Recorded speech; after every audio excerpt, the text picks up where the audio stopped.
For 17 long years, a single train has been racing across the surface of the planet without ever stopping. It circles the globe endlessly, because the moment it halts, whatever remains of humanity dies with it.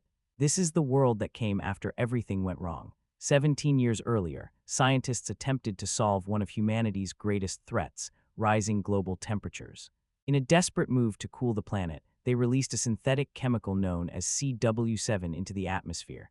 The intention was simple: lower the Earth's temperature and restore balance, but the plan spiraled out of control. Instead of stabilizing the climate, CW7 pushed the planet into a catastrophic freeze. Temperatures plummeted far beyond expectation, and within a short time, the entire Earth was swallowed by ice. What followed was a new ice age, merciless, unstoppable, and deadly. Almost every living creature was wiped out. Almost. The few who managed to survive found refuge aboard a massive, self-sustaining train, an engineering marvel built by Wilford Industries before the world collapsed. Stretching across a track system that spans over 43,800 kilometers, this train doesn't belong to any one country. It belongs to the entire planet. It moves through every region, every climate, every frozen landscape, completing a full circuit of Earth once every year. And somehow it keeps going. Its engine is unlike anything ever created. It generates its own power, immune to the brutal cold outside. Neither freezing temperatures nor shifting environments can slow it down. As long as that engine runs, the train survives, and so do the people inside it. But survival on this train is far from equal. The front cars are a paradise of luxury. The wealthy passengers, those who secured their place before the world ended, live in comfort. Fine food, warm beds, entertainment, they have everything. Life for them is almost untouched by the disaster outside. At the very back, though, it's a completely different reality. The tail section is a place of suffering. The people there, mostly the poor and those who forced their way onto the train in a desperate attempt to survive, live in conditions worse than imprisonment. There are no proper beds, no real meals, no dignity. Each day they are handed a single protein block, just enough to keep them alive, nothing more. For 17 years, this has been their existence. Cold, hunger, and oppression, repeated every single day. There were attempts to fight back before. The people at the rear once rose up, demanding fairness, demanding humanity. But every rebellion ended the same way, with bloodshed. Armed guards crushed them without hesitation, making sure no one dared to challenge the system again. Those guards remain ever watchful, patrolling the tail, ensuring fear never fades. But even in a place like this, resistance finds a way. Hidden from the eyes of the guards, a man named Curtis has been quietly preparing something dangerous, a new uprising. He isn't acting alone. Behind him stands Gilliam, an older man whose guidance and leadership have shaped the plan. Curtis has one goal: reach the front of the train and take control of it. Somewhere along the way, they gained an unexpected ally. A mysterious figure from another part of the train has been secretly communicating with them. Messages are smuggled in the most unlikely way, concealed inside the protein bars they receive daily.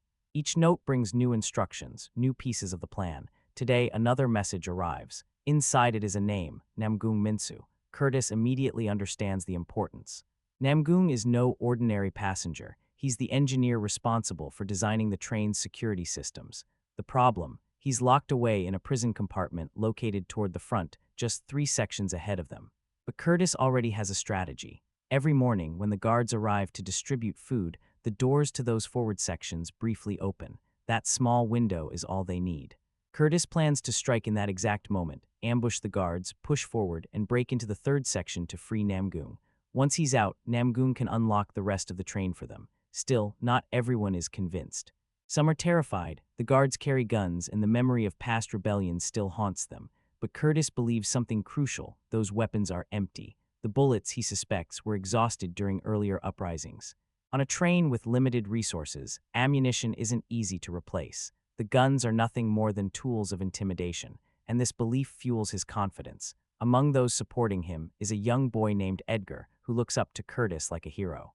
Edgar stands by his side, ready to help in any way he can. Everything is in place. Now they wait. But before the plan can unfold, something unsettling happens.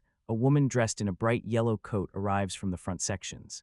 She gathers the children under the excuse of conducting medical examinations. One by one, she inspects them, until she selects 2 children based purely on their height. Without explanation, she begins taking them away. Panic spreads instantly. One of the children's fathers can't control himself. In anger, he throws a shoe at her, striking her head and drawing blood. But strangely, she doesn't react with anger. She simply smiles and continues walking away with the children. That's when another figure enters. A woman named Mason, an authority figure with terrifying control over the train, steps forward. What follows is not just punishment, it's a warning to everyone watching. On her command, the guard seize the father. They force his arm outside the train into the freezing air. Within moments, the extreme cold turns his flesh solid. Then, without hesitation, they strike it with a hammer. His arm shatters like fragile glass. His screams echo through the carriage as he collapses in agony. Mason calmly addresses the crowd, reminding them of their place. Everything they have, their survival itself, is because of Wilford, the creator of this train. And in her eyes, that means one thing: they exist only at his mercy. They are beneath the wealthy, beneath their shoes, and they have no right to question it. But instead of crushing their spirit, this cruelty does something else. It ignites something deeper. Inside Curtis and everyone standing with him, the fire of rebellion burns stronger than ever. The moment they've been waiting for is getting closer. By the following morning, everything was in place. Curtis and his group stood ready, tense, but prepared for what was about to unfold. Every second mattered now. Right on cue, the guards entered the tail section to hand out the daily protein bars. The doors to the forward compartment slid open briefly, exactly the moment Curtis had been waiting for, but hesitation lingered. Even now, many of the others couldn't shake their fear. The guards still carried guns, and the memory of past failures weighed heavily on them. Curtis didn't argue. Instead, he stepped forward. Without warning, he grabbed one of the guards, turned the weapon toward himself, pressed the barrel against his own head, and pulled the trigger. A sharp click, nothing happened. Silence. In that instant, everything changed. The illusion of power shattered. The guns were empty, just as Curtis had believed. That single act ignited the crowd.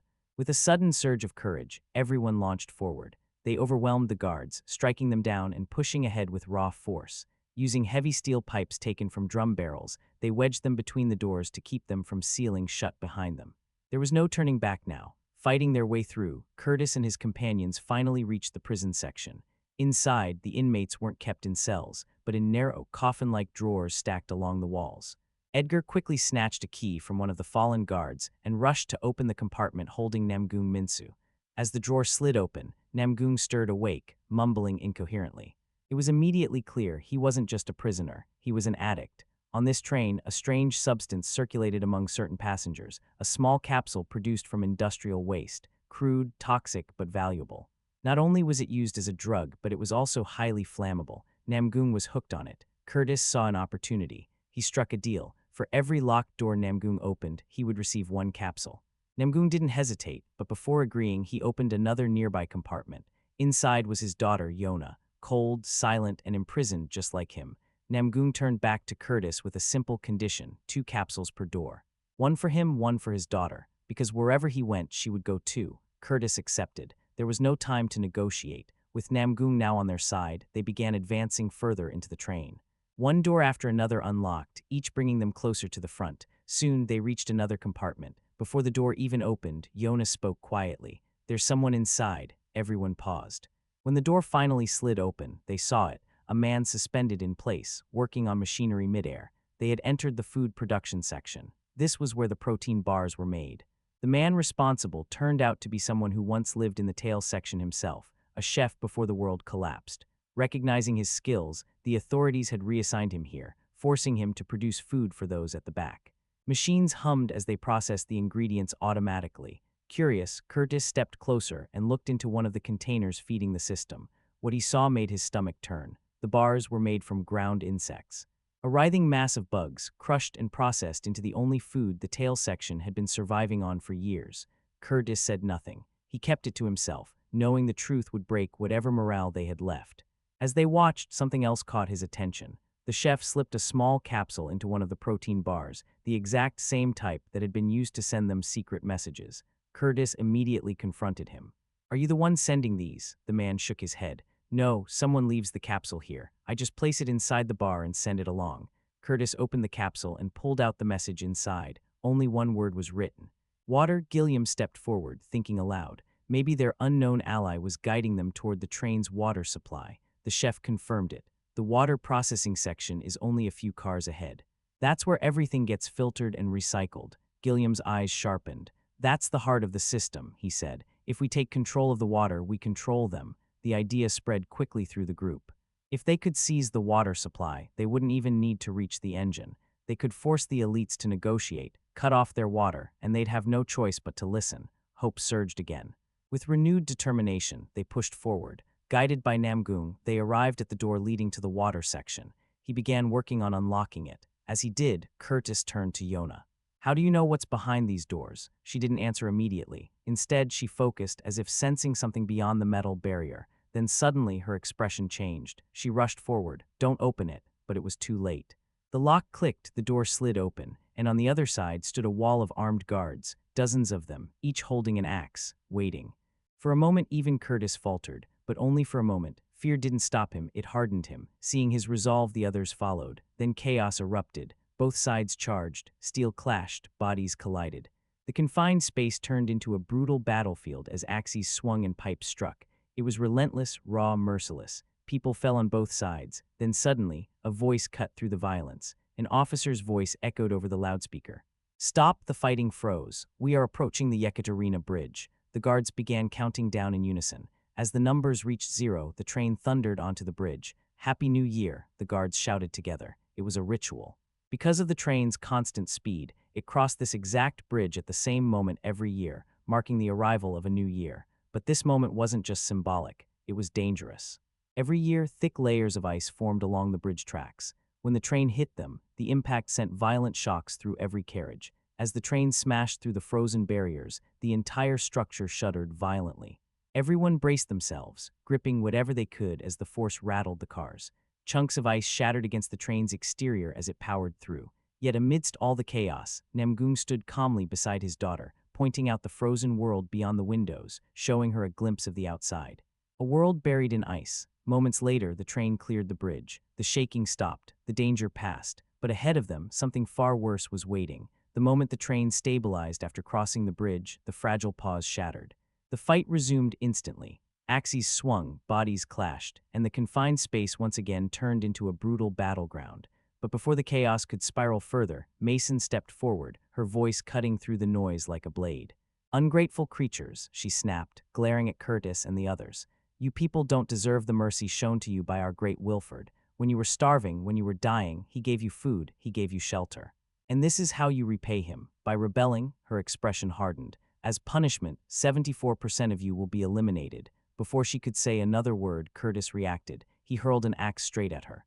But one of the guards intercepted it midair, smashing it aside with a hammer. Mason's face twisted with fury. "You've sealed your fate," she hissed. "Every last one of you is going to die." With that, the guards quickly put on night vision goggles. Curtis and his people didn't understand why. How could they? They had spent their entire lives in the sealed darkness of the tail, never seeing what lay beyond. Then suddenly, everything went black. The train had entered a tunnel. Pitch darkness swallowed the compartment in an instant. The guards, now able to see clearly through their lenses, moved like predators in the dark. One by one, they began striking down Curtis's companions. Confusion spread. Panic followed. Without light, no one could tell where the attacks were coming from. Curtis swung blindly, trying to survive. Around him, the sounds of struggle echoed, metal clashing, people falling, desperate cries filling the void. Then he shouted, his voice rising above the chaos. "Get a message back, we need light, torches." Moments later, help arrived. The man who had lost his arm earlier came rushing forward, carrying a burning torch. Others followed, lighting more flames one after another. Slowly, flickers of orange light pushed back the darkness. Visibility returned, and with it, the fight turned. Now able to see their enemies, Curtis and his group charged again with renewed force. Realizing the situation slipping out of control, Mason tried to flee, but she didn't get far. Curtis hurled a knife. It struck her leg, sending her crashing to the ground. She crawled desperately toward a control panel, trying to seal the compartment and trap them. Curtis sprinted toward her. Then a voice rang out behind him. "Curtis, help me." He turned. A guard stood there, holding Edgar, a blade pressed tightly against the boy's throat. For a split second, everything froze. Curtis had a choice: save Edgar or complete the mission. And in that moment, he chose the mission. Ignoring the plea, he pushed forward and grabbed Mason. Fear overtook her instantly. Realizing she was completely at his mercy, she screamed at her guards to stop fighting. The battle ended. One by one, the guards were subdued. The water section was now under Curtis's control. For the first time, they had power. Curtis grabbed Mason, his voice cold and direct. "Call Wilford, right now, or you die. And if you die, so does your water." Mason let out a strange, almost mocking laugh despite her fear. "You misunderstand everything," she said. "Water doesn't come from here." She gestured forward. "It comes from the front of the train." Just like an elephant draws water through its trunk, this train pulls an ice from the front and converts it into water. Her eyes locked onto his. No matter what you do, Wilford won't come to you. Then, after a brief pause, she made an offer. But if you let me live, I'll take you to him, straight to the engine. Curtis considered it and agreed. Turning to Gilliam, he spoke quickly. We have a guide now. That makes things easier. You stay here with the others. I'll move forward with a smaller group, reach the engine, and contact you once it's done. Gilliam nodded, but then added something unexpected. When you find him, cut out his tongue. His voice was steady, almost chilling. Don't let him speak. With that, the decision was made. Curtis moved ahead, taking Mason and a handful of others with him, and beyond that point, the train changed. They had entered the world of the privileged. Gone were the cramped, filthy compartments. In their place were clean, spacious cars filled with life. Ironically, while the people at the back were fed ground insects, here fresh produce was grown inside the train itself. They passed through a greenhouse section filled with fruits and vegetables. Then came a massive aquarium, where fish swam freely in crystal-clear water. Further ahead, there was a meat processing section. Everything the tail section never had existed here in abundance. Eventually, they reached a school car. Inside, a pregnant teacher stood before a group of children, delivering a lesson. But it wasn't just any lesson, it was propaganda. Every day, these children were taught the greatness of Wilford. A television screen displayed his story, how, as a child, he loved toy trains, how he grew up to found Wilford Industries, and how he created the eternal engine that now kept humanity alive. Before the Ice Age, the world had dismissed his invention as pointless, but now it was the only thing keeping people alive. The teacher continued, repeating the same warning they heard every day. This train must never stop, she said. If the engine freezes, it will never start again, and if that happens, everyone on board will die. Just then, lunchtime began. A man entered, pushing a cart filled with eggs. The children's faces lit up instantly. Eggs had become incredibly rare, so rare that even the wealthy only received them once a year, on New Year's Day. The man handed a basket of eggs to the teacher, then began distributing them around the room. He even offered one to Curtis and his group. As Curtis examined the egg in his hand, something felt off. He cracked it open. Inside was another capsule. He quickly opened it. One word, blood. At the same time, everything fell apart. The man with the cart suddenly pulled out a hidden gun from beneath the eggs and opened fire on Curtis's companions in the rear. Chaos erupted. Back in the classroom, the teacher also revealed a weapon hidden inside the basket. Without hesitation, she shot one of Curtis's men, then turned the gun toward the others. Bullets tore through the room, but the fight wasn't over. One of Curtis's allies reacted quickly, throwing a knife that struck the teacher, ending her attack. The gun slipped from her grasp, landing near Mason. For a brief moment, it looked like she might turn the situation around, but she never got the chance. Curtis moved faster. Before she could even raise the weapon, he ended her life. Just like that, she was gone, and the path forward grew even darker. Back in the rear compartments, the situation spiraled out of control. The man who had been handing out eggs suddenly flipped his cart over, revealing a hidden cache of firearms beneath it. In seconds, the guards who had been captured were freed and rearmed. What followed was ruthless. They began hunting down Curtis's people one by one, targeting them without mercy. At the same time, a screen flickered to life in the section Curtis had just left behind. It displayed live surveillance footage from earlier compartments, and on that screen, the unthinkable unfolded. Gilliam was executed. The moment Curtis saw it, something inside him snapped. Rage surged through him like fire. Without hesitation, he grabbed a gun and pushed forward with whoever remained by his side, but danger was closing in. The leader of the guards had already begun tracking him from behind. As Curtis advanced deeper into the train, the world around him changed yet again. The next compartments were filled with extravagance, wealthy passengers surrounded by comfort, watching Curtis and his group pass by with cold, disgusted expressions. To them, these rebels weren't people, just intruders. Curtis ignored them. He kept moving until they reached a spa-like section, steam rising from warm pools and soft lighting reflecting off polished surfaces. But the calm didn't last. The guard commander caught up. Gunfire erupted. Bullets tore through the space, cutting down Curtis's remaining allies one after another. The fight was swift and devastating. By the time it ended, almost everyone was gone. Only Curtis, Namgung, and Yona managed to survive. Together, they fought back, finally bringing down the guard leader, and continued forward. Soon, they entered another compartment. This one was different.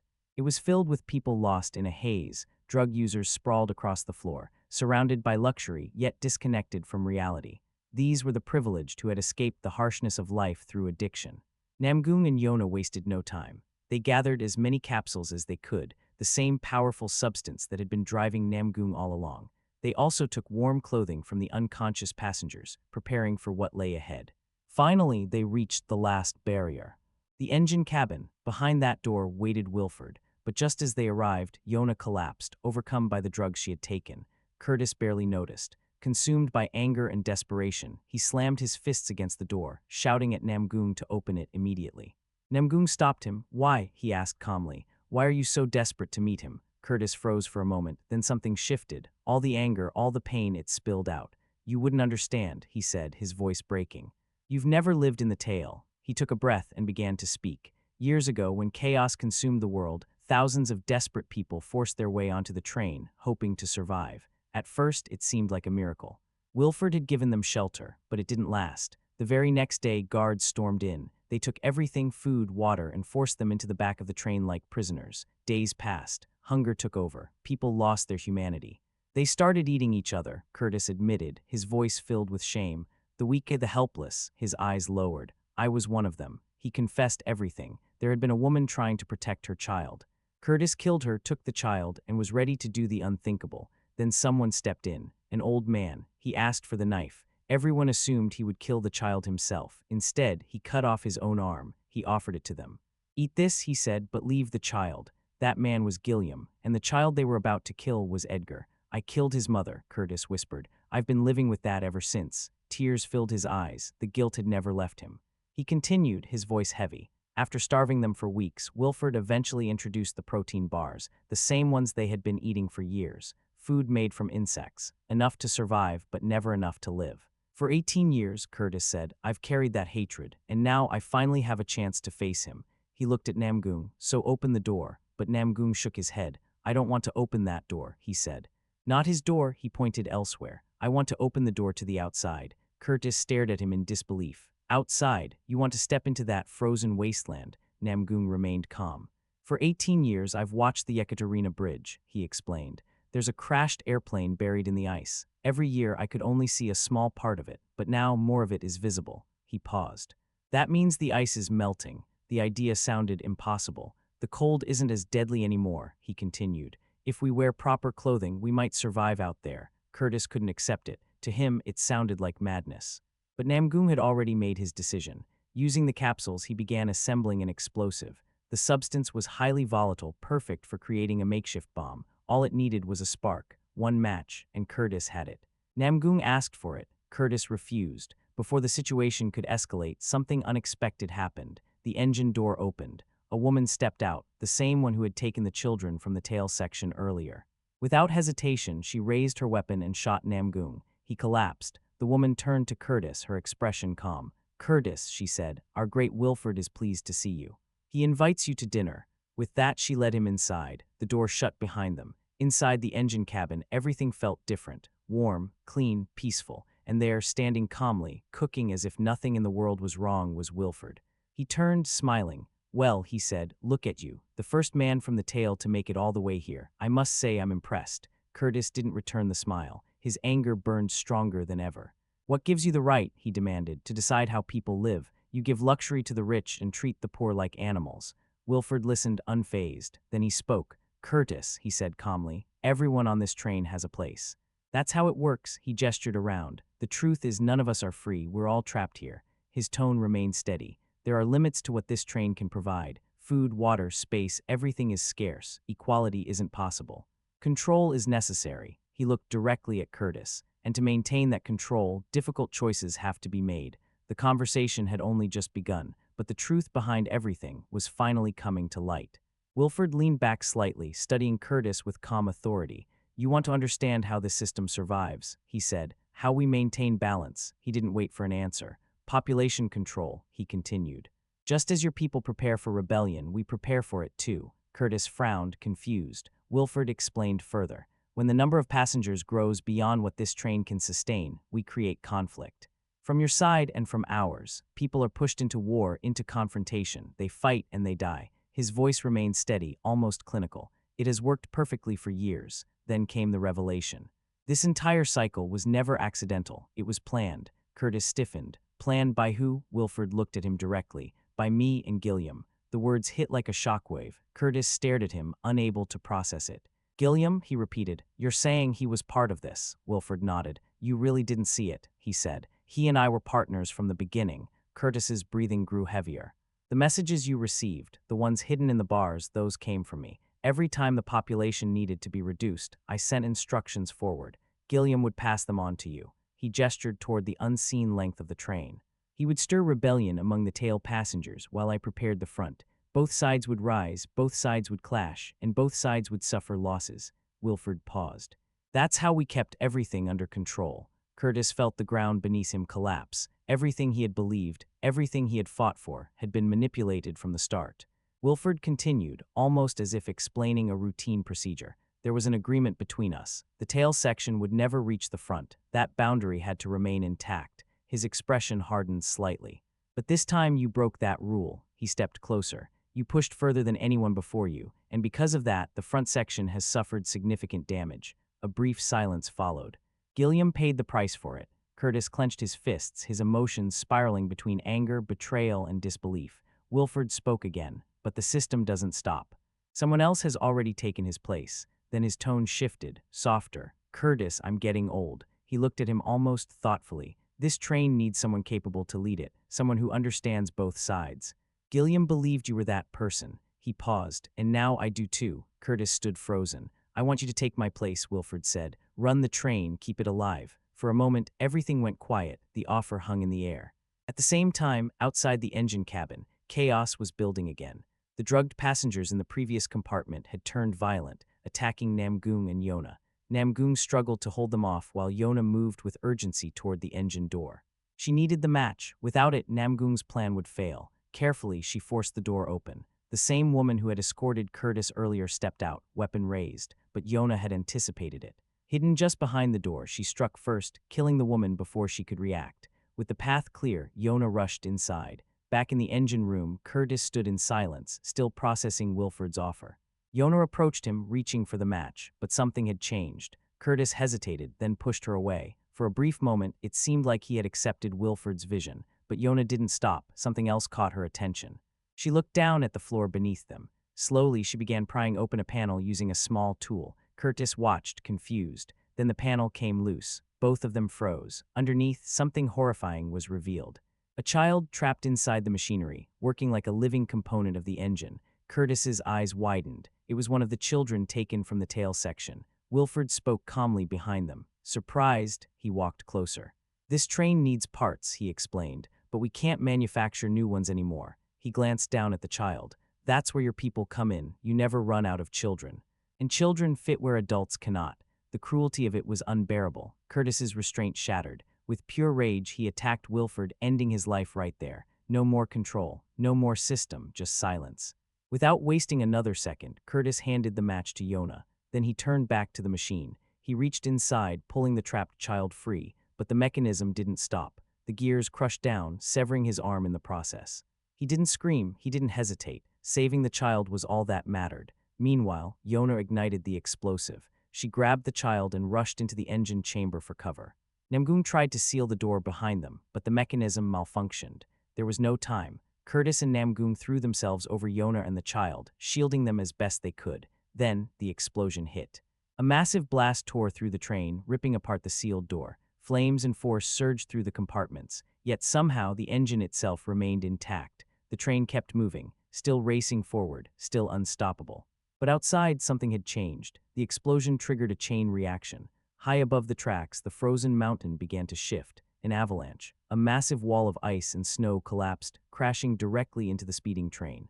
The impact was devastating. The train derailed. The front section was driven into a tunnel and obliterated. The rest of the train tore apart, falling into the abyss below. Everything was destroyed. Everyone was gone, except for two, Yona and the rescued child. Because of Curtis and Namgung's sacrifice, they survived. Climbing out from the wreckage, wrapped in warm clothing, they stepped into the open world for the first time. The air was cold, but not deadly. Then Yona saw it. A polar bear standing in the distance. Alive, proof. The world outside wasn't completely dead anymore. Life had returned. Hope had returned. Without looking back, Yona took the child's hand and began walking forward into the unknown. And with that, the story came to an end. At the beginning of Snowpiercer, the film places a quiet challenge before the audience long before the central conflict fully takes shape. It introduces a premise so extreme, so deliberately unusual on the surface, that the viewer has to make a choice almost immediately. Either reject its logic as impossible, or step inside the film's world and allow it to operate by its own symbolic rules. Civilization has not ended through the familiar imagery of post-apocalyptic cinema. There are no burning skylines, no endless desert wastelands, no scattered armies competing for the last remaining resources. Instead, the world ends through cold. Humanity attempts to correct one global crisis, and in doing so creates another.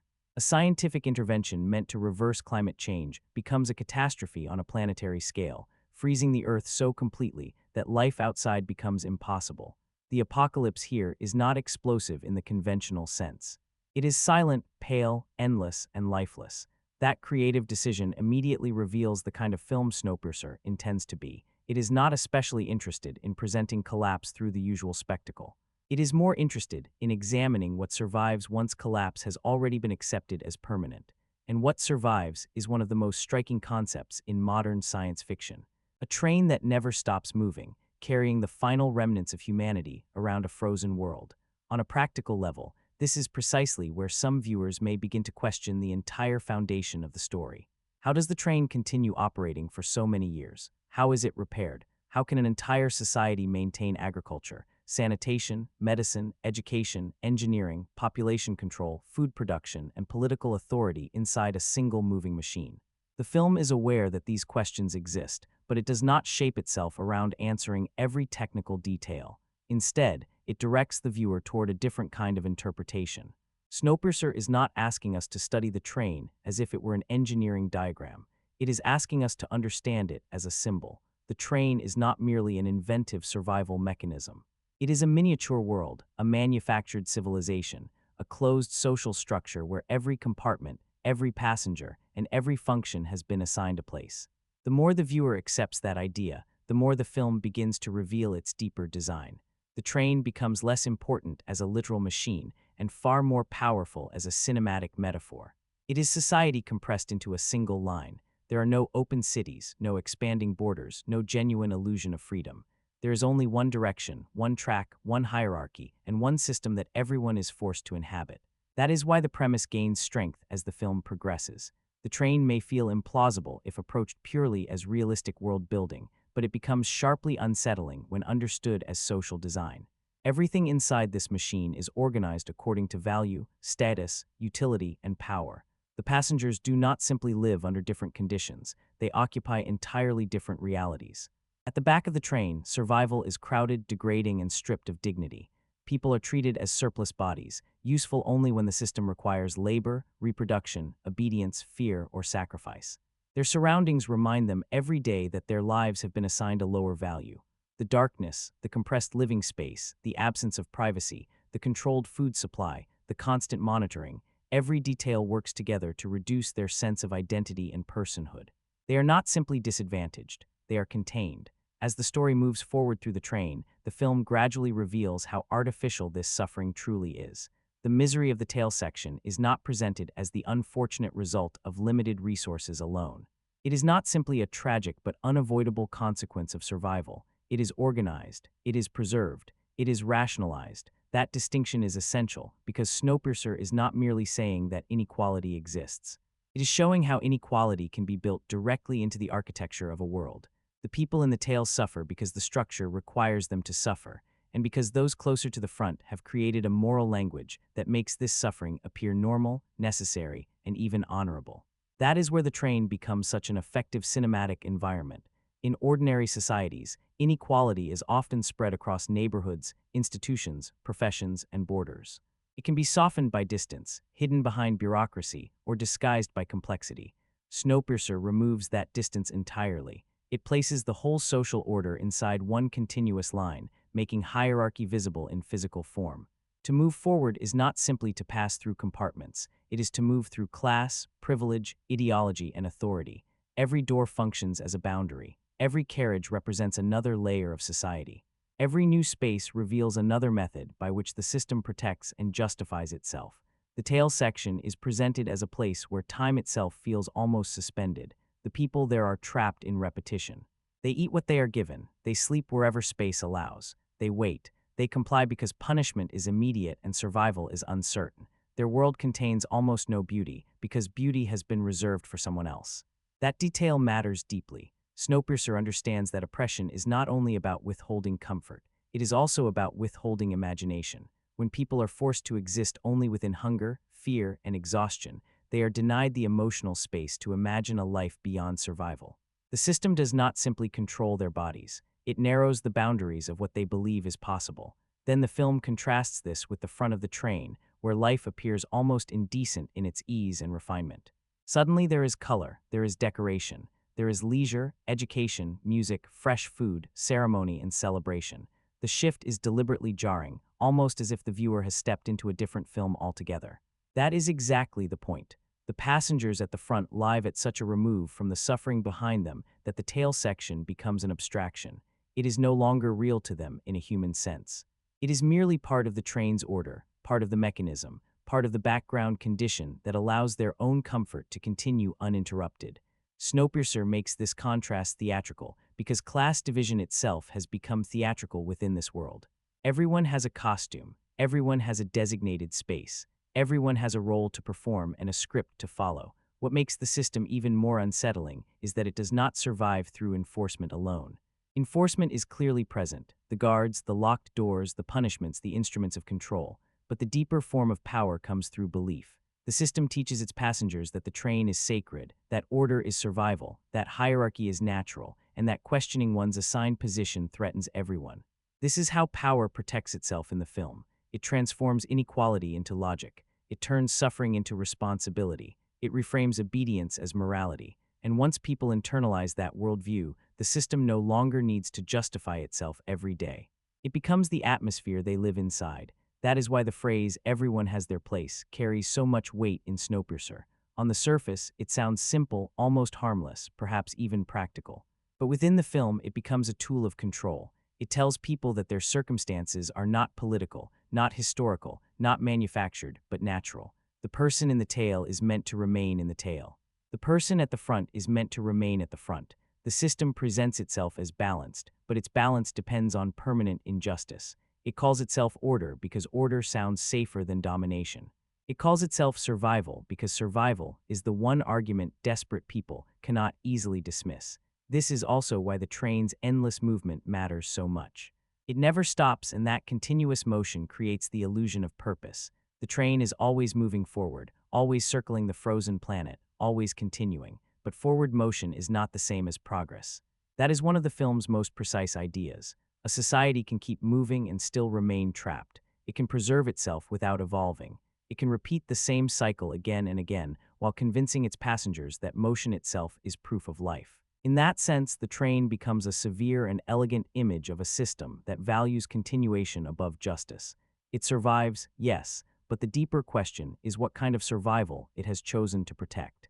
If humanity can remain alive only by reproducing the same forms of domination that shaped the old world, then the train is not truly a refuge from the apocalypse. It becomes a continuation of the very human failures that made the apocalypse so meaningful in the first place. This is the pressure from which Curtis's rebellion begins to emerge. It does not feel like a random uprising, nor does it register as a sudden emotional eruption. It feels like the result of years of accumulated suffocation. The people in the tale have been pushed into a condition where even the smallest act of resistance carries enormous emotional force.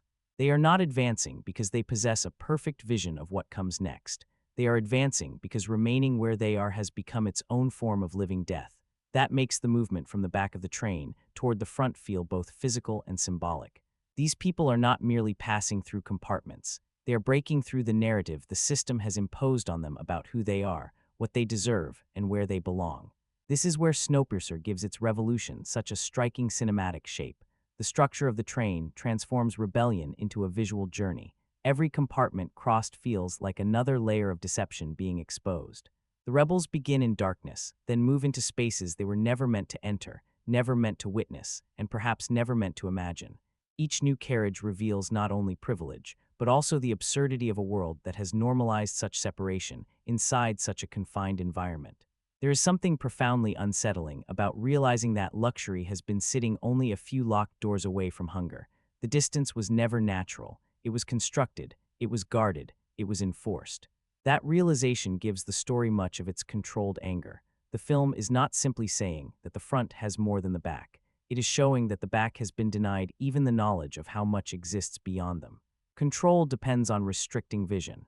If the passengers in the tail never see the full train, they can be told that their suffering is necessary. They can be conditioned to believe there is no alternative. They can be made to accept scarcity as reality rather than design. But once they move forward, once they witness what has been hidden from them, the moral foundation of the system begins to weaken. The train's hierarchy only appears stable when people remain separated. The moment that separation is crossed, the entire structure becomes harder to defend. At the same time, Snowpiercer is not naive about revolution. It understands the emotional power of an uprising, but it also keeps asking what revolution actually means inside a closed system. This is where the film becomes far more layered than a simple story of the oppressed confronting their oppressors. The train is unjust, but it is also the only functioning world that remains. That creates a severe and uncomfortable tension. If the system is dismantled, what replaces it? Can a structure built on exploitation be reformed from within? Can freedom exist inside a machine designed for control? Or does liberation require breaking the machine itself, even if that means risking everything the passengers have left? These questions give the rebellion its deeper weight. Curtis and the tail passengers are not moving toward a clean or uncomplicated victory. They are moving through a world where every possible answer carries danger. If they take control of the train, they inherit its mechanisms, its shortages, its population pressures, and its moral compromises. If they destroy it, they may destroy the last shelter humanity has. If they do nothing, they remain trapped in a life carefully designed to keep them beneath others. That is the uncomfortable brilliance of the film's central conflict. It makes freedom necessary, but never simple. It makes liberation morally urgent, but strategically dangerous. Curtis becomes essential because he represents more than leadership. He carries the psychological weight of someone shaped by the very system he wants to overthrow. He is not an idealized hero standing untouched outside the train's suffering. He is a product of it. His anger, guilt, discipline, and desperation are all born from years of being reduced to survival. That makes his movement forward emotionally charged. He is not only confronting those who hold power. He is also confronting what the tail section has done to him, what deprivation has forced him to become, and what kind of person he must remain in order to keep moving. The film's pacing reflects that pressure. The journey through the train has a relentless quality because the characters cannot truly return to where they began. Each step forward increases the cost. Each door opened makes the system larger, stranger, and more disturbing. Snowpiercer uses that progression, almost like a moral corridor. The characters are repeatedly pushed into new environments that challenge their understanding of the world they inhabit. The film keeps expanding the train while narrowing their choices. That contradiction creates tension. The world becomes bigger, but escape feels less possible. Visually, the train's design reinforces the entire argument. The back is not darker merely because it creates dramatic contrast. It is darker because the people there have been denied visibility. The front is not brighter simply because it represents wealth. It is brighter because privilege often presents itself through cleanliness, order, taste, and refinement. The production design turns class into texture, dirt against polish, crowding against space, gray muted confinement against artificial color, silence and low murmuring against music, performance, and spectacle. The film does not need its characters to explain the hierarchy at every moment because the environment is constantly explaining it for them.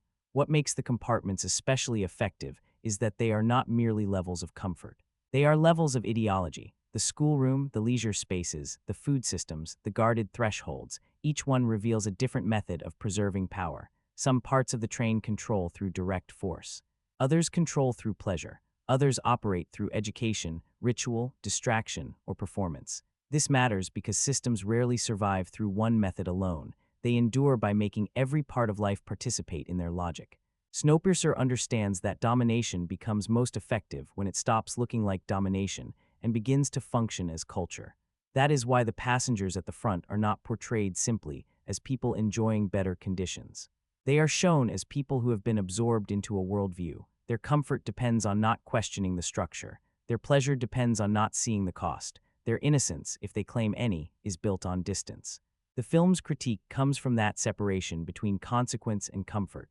Someone is deprived so someone else can celebrate. Someone is kept hungry so someone else can experience abundance. Someone is told to know their place, so someone else can pretend their place was naturally earned. And yet, the most unsettling force in this system is not only the person who gives orders, it is the philosophy behind those orders. Snowpiercer keeps returning to the idea that oppression becomes strongest when it can explain itself as necessity. The powerful do not merely say, "We want this." They say, "This must be done." They transform their own advantage into a law of survival. They speak as though hierarchy is not a choice, but a natural condition. That is far more dangerous than simple greed, because greed can be exposed as selfish. Necessity is harder to challenge. When harshness is framed as balance, resistance can be made to look irresponsible. This is the central discomfort running beneath the entire first movement of the film. The tail passengers know the system is unjust because they experience its injustice every day. But the system insists that this injustice is the price of keeping humanity alive. So the rebellion is not only about confronting guards or crossing compartments. It is about confronting a worldview that has turned human suffering into a maintenance cost. That is a deeply chilling idea. People are no longer treated as citizens, families, children, elders, or individuals. They are treated as numbers inside a closed equation. The train survives by reducing life to function. That reduction is what gives the film its severe emotional impact. The people in the back are not personally hated by everyone at the front. In some ways, that makes the arrangement even more disturbing. Their suffering has become administrative. It has been absorbed into the ordinary operation of the train, treated not as a moral emergency, but as part of the system's daily maintenance. This is how Snowpiercer captures the quiet banality of institutional cruelty. Harm does not always require open rage or dramatic emotion behind it.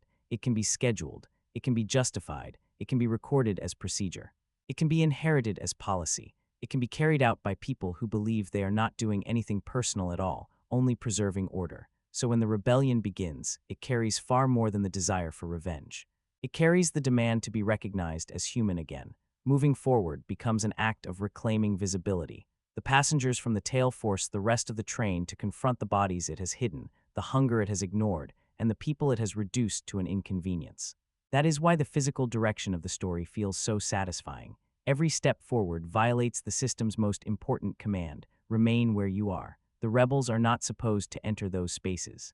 They are not supposed to witness abundance. They are not supposed to imagine themselves outside the role that has been assigned to them. But Snowpiercer also understands that seeing the truth does not automatically resolve the truth. That is what allows its political and emotional questions to remain so haunting. The film is not satisfied with merely exposing inequality. It wants to ask why unequal systems endure, why people defend them, why those who suffer are often forced to carry the burden of transformation, and why dismantling a structure can feel both morally necessary and terrifyingly uncertain. It recognizes that a broken system can still function, and that functionality can be used as a shield against change. The train works, but it works by pressing people beneath its machinery. And the film asks whether a world like that deserves to continue unchanged simply because it continues at all. This is where the premise becomes far richer than it first appears. A train moving endlessly through ice could have been only an eccentric science fiction concept, but Snowpiercer turns it into a complete moral universe. Outside, the world is frozen. Inside, humanity has survived, but it has not healed. The same instincts remain: domination, class division, myth-making, exploitation, and the constant need to justify privilege. The train preserves life, but it also preserves hierarchy. It carries the last humans forward, but it also carries forward the old patterns that made human society so destructive in the first place. And that is why the opening idea of Snowpiercer becomes so compelling. The real question is not whether a train could realistically contain the last survivors of Earth. The deeper question is what humanity would choose to rebuild if it were given one final closed world. Would people create something fairer because the old world had ended, or would they reproduce the same structures in miniature, even when trapped inside the same machine, sharing the same fragile future? Snowpiercer's answer is bleak but powerful. It suggests that survival alone does not make people wiser, fairer, or more compassionate. A society can endure catastrophe and still reconstruct oppression with remarkable precision. By the time the film fully establishes the train as both setting and system, the story has already expanded beyond its premise. It is no longer only about reaching the engine. It is about confronting the logic of a world where movement has replaced progress, order has replaced justice, and survival has been used to excuse cruelty. The train keeps circling the planet, but morally, it remains trapped in place. That is the real horror. Not simply that the outside world is lifeless, but that inside the last remaining world, humanity has chosen to organize itself around the same divisions, the same blindness, and the same hunger for control. And the most unsettling part is that those in power do not view themselves as villains. They see themselves as caretakers of balance. They believe the suffering behind them is not only acceptable, but required. That belief is what gives Snowpiercer its sharpest edge. It shows that oppression does not survive only because powerful people are openly cruel. It survives because they build stories that make cruelty sound responsible. They create a philosophy where pain has purpose, where inequality has function, and where the people at the bottom are told their misery is part of keeping the world alive. That is the nightmare at the heart of the train. Not only that people are suffering, but that an entire civilization has been constructed to explain why they must. At the front of the train, wealth does not look like survival. It looks like entitlement. It looks like people who have not only escaped the end of the world, but somehow managed to carry the old world's privileges with them. Food, space, music, education, luxury, celebration. These are no longer presented as basic elements of human life.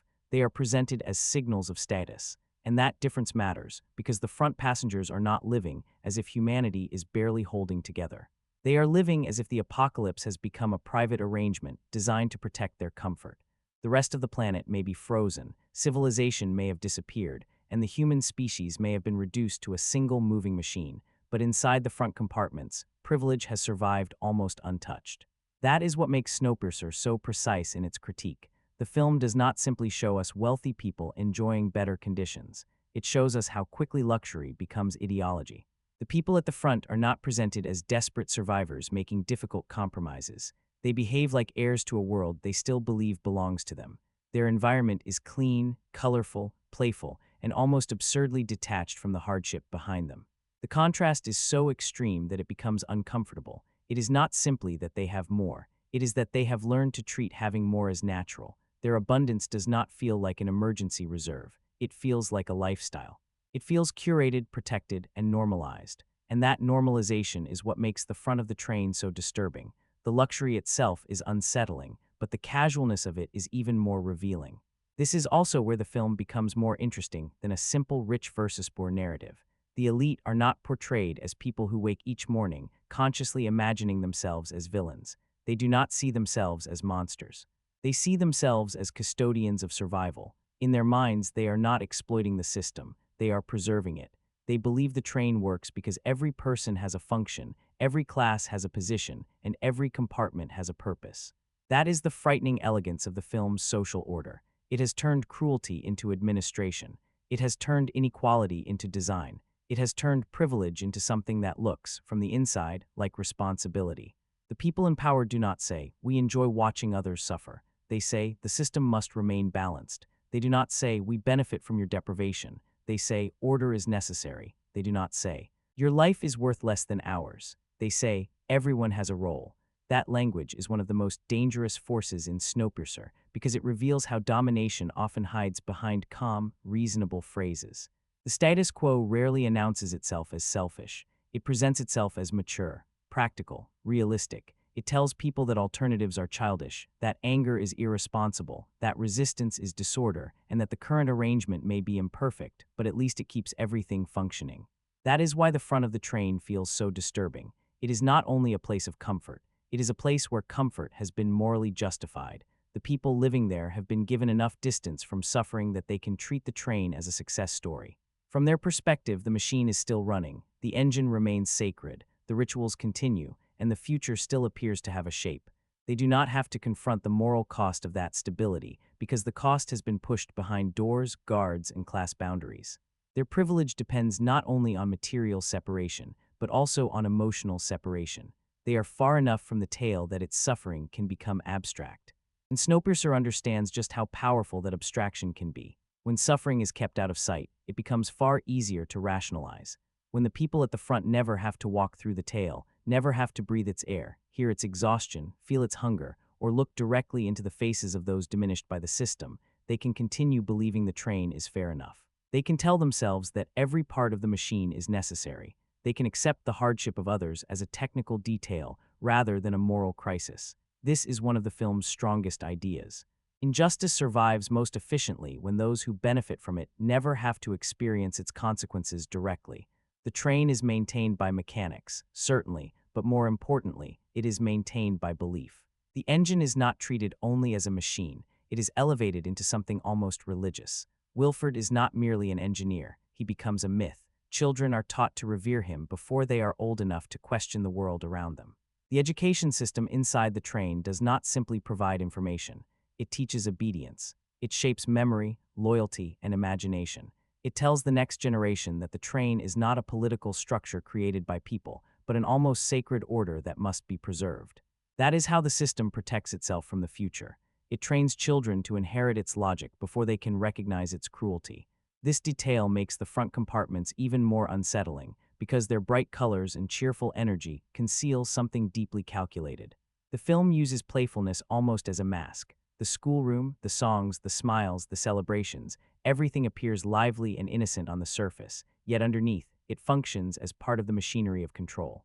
Snowpiercer understands that propaganda does not always arrive looking severe or threatening. Sometimes it looks cheerful, sometimes it comes with music, sometimes it teaches children to laugh while quietly absorbing the rules of hierarchy. That makes it even more effective because it does not feel like oppression to those being trained by it. It feels like culture. And culture is much harder to overthrow than a guard standing at a door. A guard can be confronted. A door can be opened, a weapon can be taken, but a belief system lives inside people. It shapes what they think is possible. It shapes what they fear. It shapes who they blame. That is why the rebellion threatens far more than Wilford's physical command over the train. It threatens the story that holds the train together. That story says the engine is eternal, that the order is natural, that the tail belongs at the back, that the front deserves its comfort, and that any disruption risks destroying humanity's final refuge. Once that story begins to fracture, the system's power becomes far more fragile than it first appeared. This is one of the reasons Snowpiercer carries such strong political force. It understands that every oppressive structure needs a narrative. Power cannot survive indefinitely through enforcement alone. Enforcement creates fear, but belief creates cooperation. If the people at the bottom believe rebellion is impossible, they begin to police themselves. If the people in the middle believe the system protects them, they defend it. If the people at the top believe their privilege is necessary, they no longer feel responsible for its cost. The train survives because each group has been given a different version of the same lie. To the poor, the lie is, you have no choice. To the comfortable, the lie is, you have earned this. To the powerful, the lie is, without us, everything falls apart. And the film makes that lie feel terrifyingly complete. Everything in the train has been arranged to support it. The architecture supports it. The rituals support it, the punishments support it, the education supports it. Even the direction of movement supports it. The train only goes one way, and the people inside it are expected to do the same, forward but never free, moving but never changing. The system permits motion, but not transformation. It keeps humanity alive while freezing social possibility in place. That is why the rebellion feels so dangerous even before the physical confrontation begins. It is not merely a group of hungry people demanding improved conditions. It is a refusal to accept the train's definition of reality. When the passengers from the tail decide to move forward, they are doing something the system has told them is impossible, unnatural, and forbidden. They are not simply crossing space. They are crossing ideology. They are stepping into places where they were never meant to exist as complete human beings. Every door they force open becomes a challenge to the entire philosophy of the train. But this is also where Snowpiercer becomes more complicated, because while the film is bold, imaginative, and visually commanding, it also asks the audience to accept a great deal. If the viewer approaches the world too literally, the internal logic can begin to feel unstable. A train carrying the last survivors of humanity around a frozen planet for years without stopping is an extraordinary cinematic image, but as a practical survival model, it invites countless questions. How are the tracks still intact after so much time under extreme conditions? Who maintains them? How does the train respond to damage, ice, mechanical fatigue, or long-term fuel and resource management? How does it produce enough food, recycle enough waste, and preserve enough technical expertise to keep the entire system functioning? The film does not offer detailed answers because detailed answers are not its central priority. That choice is both one of its greatest strengths and one of its clearest vulnerabilities. On one hand, the lack of technical explanation allows the film to move with a kind of mythic intensity. It does not slow itself down with logistical exposition. It does not turn the story into a procedural guide to post-apocalyptic survival. Instead, it keeps its focus on class, movement, bodies, power, and moral pressure. But on the other hand, viewers who need the world to feel mechanically convincing may begin to notice the gaps. And once those gaps become visible, they can pull attention away from the emotional force of the story. That tension is built into the very foundation of the movie. Snowpiercer operates somewhere between science fiction, political allegory, dystopian fable, high-stakes thriller, and dark satire. It has the surface of a survival story, but the structure of a metaphor. It wants the train to feel physical enough for the danger to matter, yet symbolic enough for every carriage to represent an idea. That is a difficult balance to sustain. If the world becomes too realistic, the metaphor risks becoming overly literal. If the metaphor becomes too dominant, the realism begins to loosen. Snowpiercer walks directly along that line, and not every viewer will respond to that balance in the same way. This is why certain plot moments can feel convenient, even when they remain dramatically effective. Certain doors open exactly when the story requires them to open. Certain discoveries arrive precisely when the narrative needs them. Certain character decisions may feel unusual if examined through strict realism. The rebels move through a system that, logically, should have deeper layers of defense, more contingency plans, more communication, and more internal coordination. At times, the train feels impossibly organized as a social structure, yet surprisingly vulnerable as a security system. That contrast can make parts of the plot feel less seamless than the themes. And yet, what keeps Snowpiercer compelling is that it almost seems aware of its own exaggeration. It does not behave like a film asking to be judged by realism alone. Its energy is too theatrical for that. Its world is too heightened. Its compartments are too symbolic, too sharply contrasted, too openly designed as social commentary. The film is not trying to hide the fact that the train is an impossible object. It is using that impossibility. The train is a nightmare version of society, and nightmares do not operate by ordinary logic. They operate by emotional truth, and emotionally, the train makes sense. It captures the experience of being trapped inside a system that keeps moving whether or not it is just. That is why the practical weaknesses do not ruin the film for many viewers. The train's real purpose is not to persuade us that this is the most efficient way humanity could survive after global collapse. Its real purpose is to compress civilization into a form the audience can understand immediately.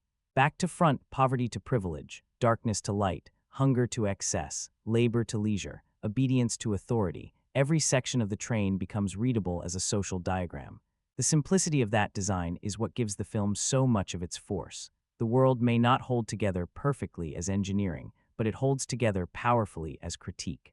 So the question is not only, does the train make sense? The better question is, what kind of sense is Snowpiercer asking us to accept? If approached as hard science fiction, the cracks are easy to see. If approached as a political fable, the exaggeration becomes part of the film's language. Snowpiercer is not trying to predict the future with technical precision. It is trying to expose the present through distortion. It takes class inequality, environmental collapse, authoritarian control, and inherited privilege, then compresses them into one extreme, unforgettable image. A train that cannot stop, a society that cannot change, and a machine that calls itself salvation while depending on the people it keeps at the bottom. That is where audiences begin to divide. Some viewers are able to surrender to the symbolic logic. They can accept that the train is less a realistic shelter and more a moving moral argument. For them, the unanswered questions become secondary because the emotional and thematic clarity is so strong. They are not watching the film to understand railway maintenance in a frozen apocalypse. They are watching to see how power justifies itself, how rebellion forms, and how a society protects inequality when space itself has been reduced to a straight line. For those viewers, the film's boldness outweighs its implausibility. Other viewers may experience the film differently. They may feel that each unexplained detail weakens their investment. If the train does not feel believable, then the stakes can begin to feel constructed. If the world appears too visibly shaped around its message, the characters may start to feel like pieces inside an argument, rather than people living inside a fully convincing environment. That criticism is not unfair. Snowpiercer does sometimes prioritize symbolic impact over practical coherence. It sometimes chooses meaning over plausibility. It sometimes moves with the force of an allegory, rather than the precision of a tightly engineered thriller. But that risk is also what gives the film its identity. A safer version of Snowpiercer might have spent more time explaining systems, technology, logistics, and survival mechanics. It might have created a more realistic world, but it likely would have lost some of its strange, confrontational power. The film's extremity is part of its personality. It feels like a fever dream of class struggle. It feels like a comic book, a political cartoon, a dystopian nightmare, and a high-stakes action film colliding inside one narrow corridor. That mixture can be uneven, but it is rarely forgettable. Snowpiercer is not a film that dissolves into neutrality. It demands a reaction. And this is why the idea of writing with the premise becomes so important. The movie is not inviting the viewer to inspect every bolt, mechanism, and logistical detail. It is inviting the viewer to experience the force of the metaphor. That does not mean the flaws are imaginary. They are present. The logic is fragile. The world building is selective. Some transitions are abrupt. Some details require a generous suspension of disbelief. But the film's ambition is so clear that even its weaknesses become part of a larger conversation about what kind of storytelling this is. It is not realism first. It is meaning first. That distinction matters because cinema does not always need to be believable in the same way. Some films create truth through detail. Others create truth through exaggeration. Snowpiercer belongs firmly to the second category. Its train is impossible, but the social behavior inside it feels recognizable. Its world is extreme, but its power dynamics are familiar. Its structure is outrageous, but its emotional logic is grounded in real human patterns. Comfort ignoring suffering, authority calling itself necessity, education becoming indoctrination, and inequality being defended as balance. The surface may be unreal, but the underlying critique feels painfully real. So when the film seems to ask, could this train survive? That question almost becomes a distraction from the darker question underneath. Why would humanity rebuild itself this way? After the end of the world, after the collapse of nations, after the failure of old systems, why does the new world still resemble the old one? Why is there still a ruling class, a suffering class, a mythology of power, and a philosophy designed to make people accept their assigned position? Snowpiercer suggests that catastrophe alone does not erase human hierarchy. In fact, crisis can make hierarchy even more severe, because fear gives power a new excuse. That is one of the film's most uncomfortable insights. The apocalypse does not automatically create equality. It creates scarcity, and scarcity can be organized in deeply unequal ways. The train becomes a place where the language of survival is used to protect privilege. Every act of harm can be defended as necessary because the outside world is lifeless. Every punishment can be framed as preserving order. Every sacrifice can be explained as keeping the engine alive. This makes resistance morally urgent but strategically terrifying because the system has fused itself with survival. To challenge power is made to look like challenging humanity's last remaining chance. That is why the rebellion matters so much. It is not simply a plot mechanism designed to move the characters through the train. It is the moment when the film's ideas become physical. The back of the train has been told to remain unseen, unheard, and obedient. The rebellion turns invisibility into motion.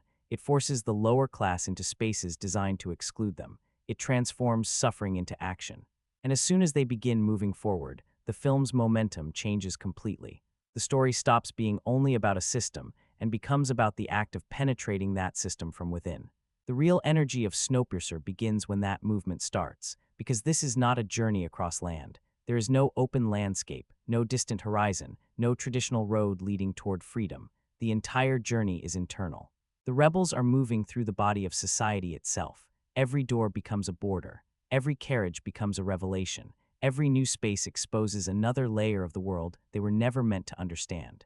The train's linear structure gives the film a simple but powerful narrative engine. To move forward is to know more, and to know more is to become more dangerous to the system. That progression gives the film a strong cinematic rhythm. The rebels begin in the most deprived space, where bodies are crowded together, and survival has been reduced to its most basic form. Then, step by step, they enter compartments that feel increasingly strange, controlled, and surreal. The movement creates discovery, but also moral shock. The audience learns the train the way the rebels do, not as an abstract map, but as a sequence of lived encounters. Each compartment changes the atmosphere. Each one reveals a different function. Each one forces the viewer to reconsider what kind of civilization this train truly is. And that is what makes the journey so effective as long-form storytelling. The rebellion gives the film a clear physical objective, reach the front, but the real drama comes from what each stage reveals along the way. The train is not merely filled with obstacles, it is filled with arguments. It argues that inequality can be organized. It argues that comfort can coexist with suffering as long as the two are kept carefully apart. It argues that education can become worship, that pleasure can become distraction, and that survival can become a moral excuse for domination. The rebels are not simply confronting enemies. They are moving through the internal logic of the world that has contained them. That is why every door carries weight. In a more conventional action film, a door might simply lead to the next confrontation or the next set piece. In Snowpiercer, a door is a social boundary. It represents withheld knowledge. It represents enforced class division. It represents the system's attempt to keep each group confined within its assigned reality. So when the rebels break through one door after another, the act becomes symbolic as much as tactical. They are tearing through the illusion that the train is naturally divided. They are proving that these boundaries were never sacred. They were designed, guarded, and maintained. The film's use of space is especially effective here because the train is both narrow and seemingly endless. The characters are trapped in a straight line, but that line contains entire worlds. This creates a strange emotional contradiction. The setting is claustrophobic, yet constantly expanding. The rebels cannot escape sideways. They cannot disappear into a city, scatter across a landscape, or find freedom in open space. Their only option is forward. That gives the story a relentless pressure. Every victory commits them further. Every loss makes retreat more difficult. Every step brings them closer to the engine, but also deeper into the moral machinery of the train. And because the film is so visually imaginative, that journey never feels static. Snowpiercer uses each compartment to shift tone and atmosphere. Some spaces feel industrial and severe. Others feel surreal and decadent. Others feel disturbingly cheerful. That variation keeps the rebellion from becoming repetitive. More importantly, it shows how power changes its appearance depending on where you are in the system. In the back, power looks like hunger, fear, and punishment. In the front, it looks like comfort, performance, education, ritual, and taste. The same hierarchy expresses itself differently in each space. This is what makes the front of the train so important to the film's critique. The elite are not simply living better. They are living inside a carefully preserved fantasy. They have built pockets of normality in a world where normality should no longer be possible. There is something deeply unsettling about celebration after the end of the world, not because joy itself is wrong, but because this joy depends on denial. It depends on not asking who remains hungry behind the locked doors. It depends on treating the train as a miracle, while ignoring the people diminished beneath that miracle. And Snowpiercer keeps returning to that moral contradiction. The train has saved humanity, but it has not saved humanity from itself. The engine continues, but so do class divisions, propaganda, exploitation, and the worship of power. The world outside may have frozen, but inside the train, the old social instincts remain alive. That is the tragedy at the center of the film. Humanity survives the climate disaster, but the society it builds afterward is still shaped by domination. The apocalypse creates a new environment, but not a new morality. That is why the film's flaws and strengths are so tightly connected. Its world may be implausible, but its social vision is precise. Its plot may weaken under practical scrutiny, but its metaphor keeps moving with force. Its train may not fully satisfy the mechanics of survival, but it perfectly captures the feeling of being trapped inside a system that presents itself as the only possible world. And for a film like Snowpiercer, that feeling is the point. The train does not need to be realistic in every detail to feel recognizable in what it represents. By the time the rebellion begins pushing forward, the audience has already been given the essential question. Not whether the train can physically survive, but whether a society built this way deserves to continue unchanged. The film turns that question into movement. The rebels pass through luxury, propaganda, high-stakes confrontation, and spectacle, and with each compartment, the system becomes less mysterious and more disturbing. What once appeared to be an orderly machine begins to look like a carefully arranged nightmare. The closer they get to the front, the clearer it becomes that the train is not simply carrying humanity through the apocalypse. It is carrying an entire philosophy of control, and that is why Snowpiercer remains so memorable even when its logic is imperfect. It understands that a powerful cinematic idea does not always need to be realistic in the narrowest sense. Sometimes it needs to be clear, bold, and emotionally exact. The train is impossible, but the world inside it feels painfully familiar. The worship of authority, the comfort of the elite, the suffering hidden behind closed doors, the use of education as obedience, the transformation of inequality into common sense, these are not impossible at all. They are recognizable, and that recognition is what gives the film its force. So yes, if every detail is inspected too closely, the machine begins to weaken. but if the viewer follows what the machine represents, Snowpiercer becomes something much stronger than a simple post-apocalyptic thriller. It becomes a severe and unforgettable image of society after all the illusions have been stripped away. One line, one hierarchy, one engine, one story told by the powerful to keep everyone in place.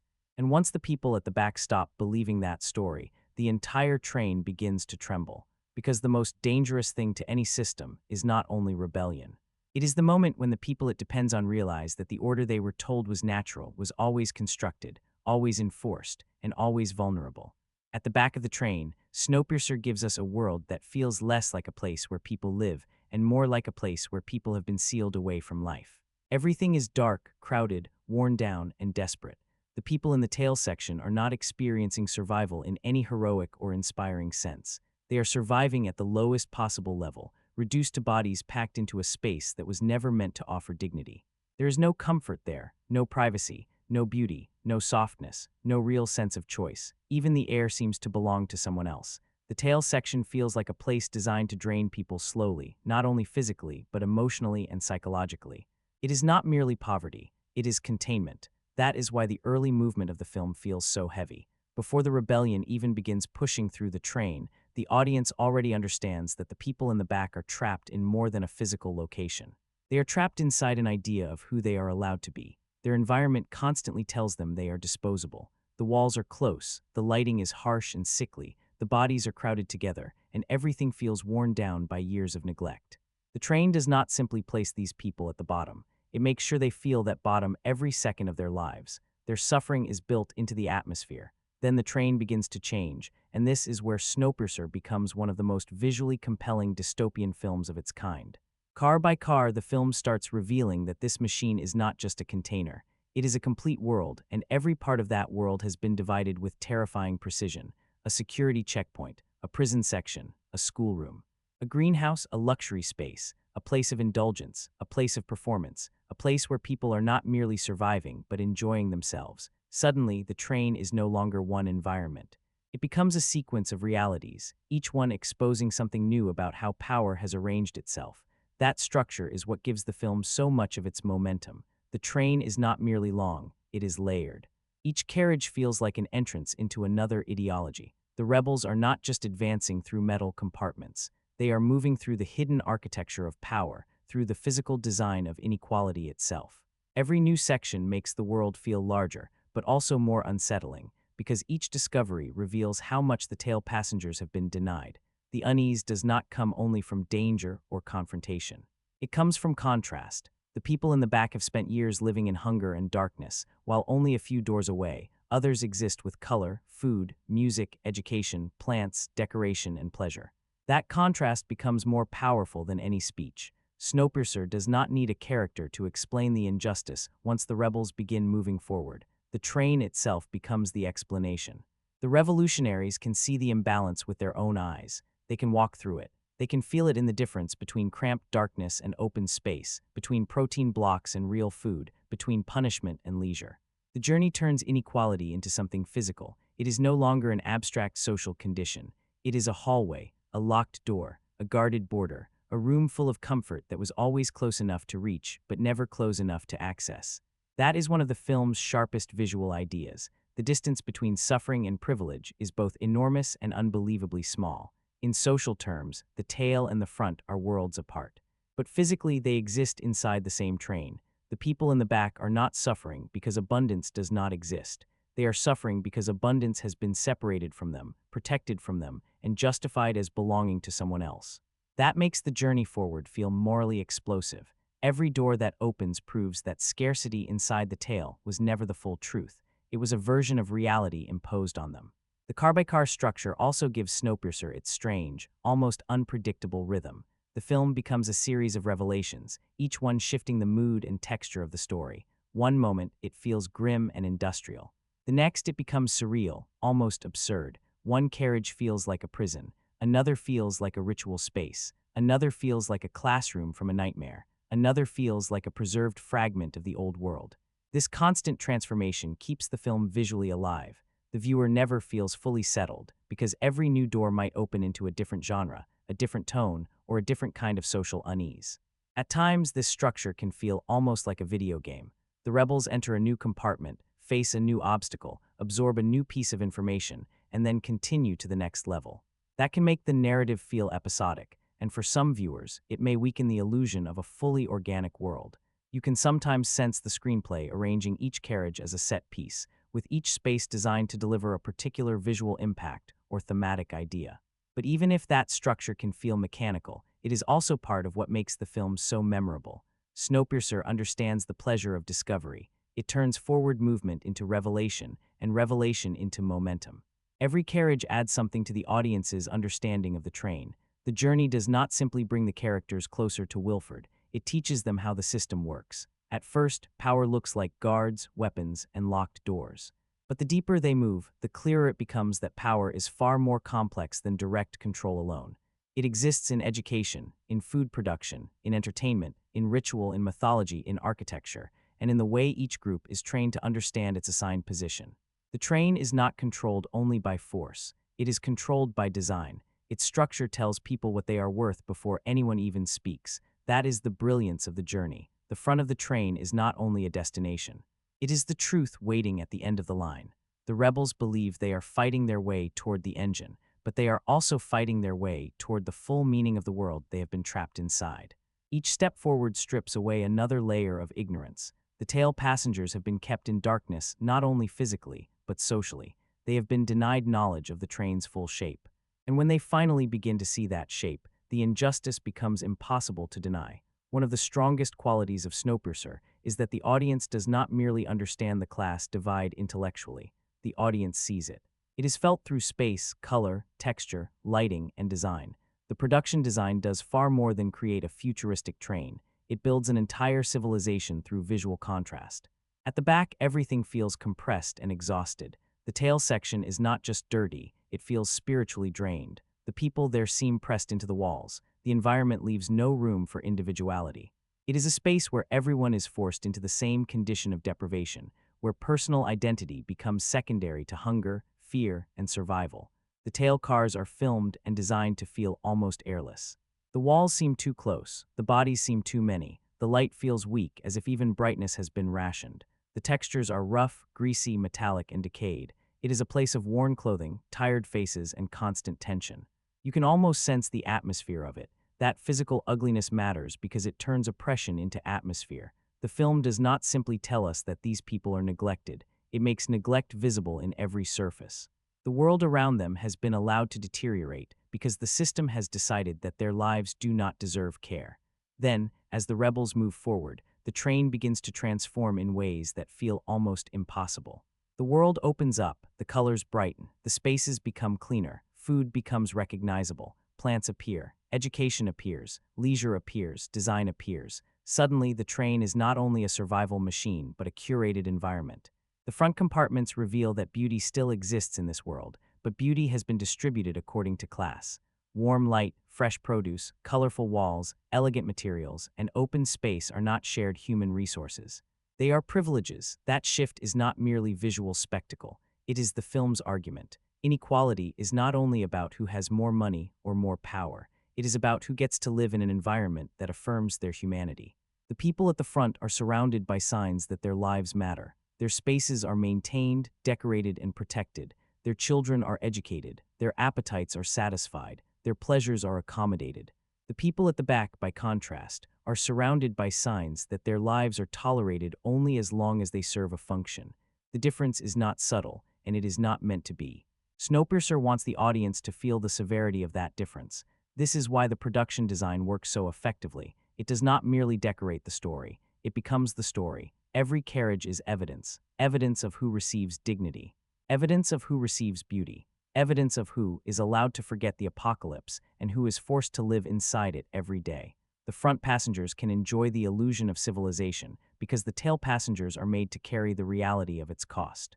The train's design makes that moral split visible. It shows a society that has not eliminated suffering, but simply pushed it backward. The further the rebels go, the more grotesque the contrast becomes. A classroom becomes disturbing not because classrooms are inherently threatening, but because this one exists within a system built on deprivation. A greenhouse becomes unsettling not because plants are inherently sinister, but because freshness, growth, and renewal have been hidden from people living in hunger. A celebratory space becomes ugly not because joy itself is wrong, but because joy feels indecent when it depends on denial. Snowpiercer keeps transforming ordinary signs of civilization into evidence of moral failure. The more beautiful the front becomes, the more guilty it feels. That is a difficult balance to achieve, and Bong Joon-ho handles it with remarkable control. He allows the front compartments to be visually striking, even seductive, but never innocent. Their beauty always carries a shadow. The clean surfaces do not erase the dirt behind them. The warm lighting does not erase the darkness of the tale. The abundance does not erase the starvation. In fact, it makes the starvation feel even more severe, because it proves that the system contained more possibilities than the tale passengers were ever allowed to imagine. The film's visual pleasure becomes inseparable from its moral discomfort. This is also where the film's tone becomes fascinating. Snowpiercer is grim, but it is not visually monotonous. It contains moments of absurdity, color, and strange humor. It allows the train to feel theatrical, almost unreal at times. That tonal variety matters because it prevents the film from becoming a simple engine of misery. Instead, it becomes stranger, sharper, and more unpredictable. The front of the train does not resemble a conventional villain's lair. It looks more like a distorted museum of human civilization, preserving education, agriculture, luxury, entertainment, worship, and consumption in separate compartments. Humanity has survived, but in fragments, and each fragment has been organized around class. The visual craft of Snowpiercer is one of the central reasons the film remains so memorable. Even when the story becomes strange, even when the logic begins to bend, the images keep pulling the viewer forward. The cinematography gives the train a powerful sense of motion and confinement at the same time. That combination is essential. The train is always moving, but the people inside are trapped. There is momentum without freedom. There is speed without escape. The camera constantly reminds us that this world is narrow, pressurized, and enclosed. Walls, doors, metal, steam, smoke, windows, corridors, everything reinforces the sensation of being inside a machine that is both shelter and prison. In the tail section, the camera captures deprivation almost physically. The framing often emphasizes density. Faces are crowded into the image. Bodies overlap. Movement feels restricted. The characters do not seem to occupy space. They seem to struggle for it. The lighting makes the environment feel heavy and contaminated. Shadows dominate. The air appears thick. Even when characters are standing still, the frame feels tense because the space itself feels hostile. This is cinematography working in harmony with production design. The camera does not merely record the set. It intensifies what the set means. As the characters move forward, the visual language begins to change. The compositions become cleaner. The light becomes more expressive. The frame begins to include more color, more symmetry, and more visual surprise. But that does not make the train feel safer. If anything, the beauty creates a different kind of unease. The front compartments can feel too arranged, too controlled, too artificial. Their elegance has a museum-like quality, as if life has been preserved behind glass while the rest of humanity is allowed to deteriorate. That artificiality is important. It suggests that the elite are not simply living well, they are living inside a curated fantasy of normal life. The cinematography also strengthens the sense that the train is a social body. Moving through it feels like moving through organs, systems, and functions. Some cars feed the train, some educate it, some imprison it, some entertain it, some defend it. Each section has a purpose, and the camera helps us understand those purposes through mood and rhythm. The film does not pause to explain every detail, but visually, it gives each space a distinct identity. That makes the train feel like more than architecture. It begins to feel biological, like a living organism that has learned to survive by assigning value to different parts of itself. But the organism is sick. That is what the journey gradually reveals. On the surface, the train functions. It moves. It feeds some people. It educates some children. It preserves some version of culture. But beneath that function is decay. The system depends on hidden suffering. It depends on confinement. It depends on people never seeing the whole picture. And once the rebels begin moving through the compartments, they become a disruption inside the body of the train. They expose what was meant to remain separated. They bring the tail into the front, and by doing so, they collapse the illusion that the train is a harmonious system. This is why the train's doors are so important visually and symbolically. Every door is a border. Every door controls knowledge. Every door says, "This world is not for you." The act of opening them becomes one of the film's most repeated and meaningful gestures. It is not simply about entering the next space. It is about violating the structure of separation. The system survives by keeping people in their assigned compartments, physically and mentally. So each open door becomes a small revolution before the larger revolution even reaches its intended destination. The journey also changes the emotional psychology of the rebels. At the beginning, their anger comes from deprivation. They know they have been mistreated because they have lived inside that mistreatment. But as they move forward, their anger gains evidence. They begin to understand the scale of the lie. They see that the train contains more than they were told, more than they were allowed, and more than they could have imagined from the back. That kind of discovery can be more destabilizing than direct confrontation. It does not simply show them that they were oppressed. It shows them that their oppression was maintained through concealment. For the audience, this creates a similar effect. We discover the train with the rebels, and that discovery makes the film engaging on a fundamental storytelling level. There is always the immediate question, what is behind the next door? But beneath that suspense is a deeper question. What does this next space reveal about the system? That is why the film's structure works even when it feels episodic. The compartments are not random. Each one adds a new dimension to the critique. The schoolroom reveals indoctrination. The food and garden spaces reveal resource control. The luxury spaces reveal denial and decadence. The security areas reveal force. The prison section reveals how dissent is contained. Together, they form a complete picture of a society that has transformed survival into hierarchy. The film's use of contrast is extreme, but that extremity is part of its style. Snowpiercer is not trying to be subtle in the traditional sense. It is bold, almost graphic in the way it arranges its world. The back is dark, damaged, and deprived. The front is bright, polished, and indulgent. The division is obvious because the system itself becomes obvious once the viewer is allowed to see it.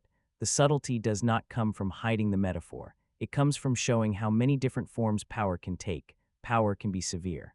It can be cheerful, it can be educational, it can be luxurious, it can be sacred, it can be mechanical. The film keeps changing the face of control while keeping its structure intact.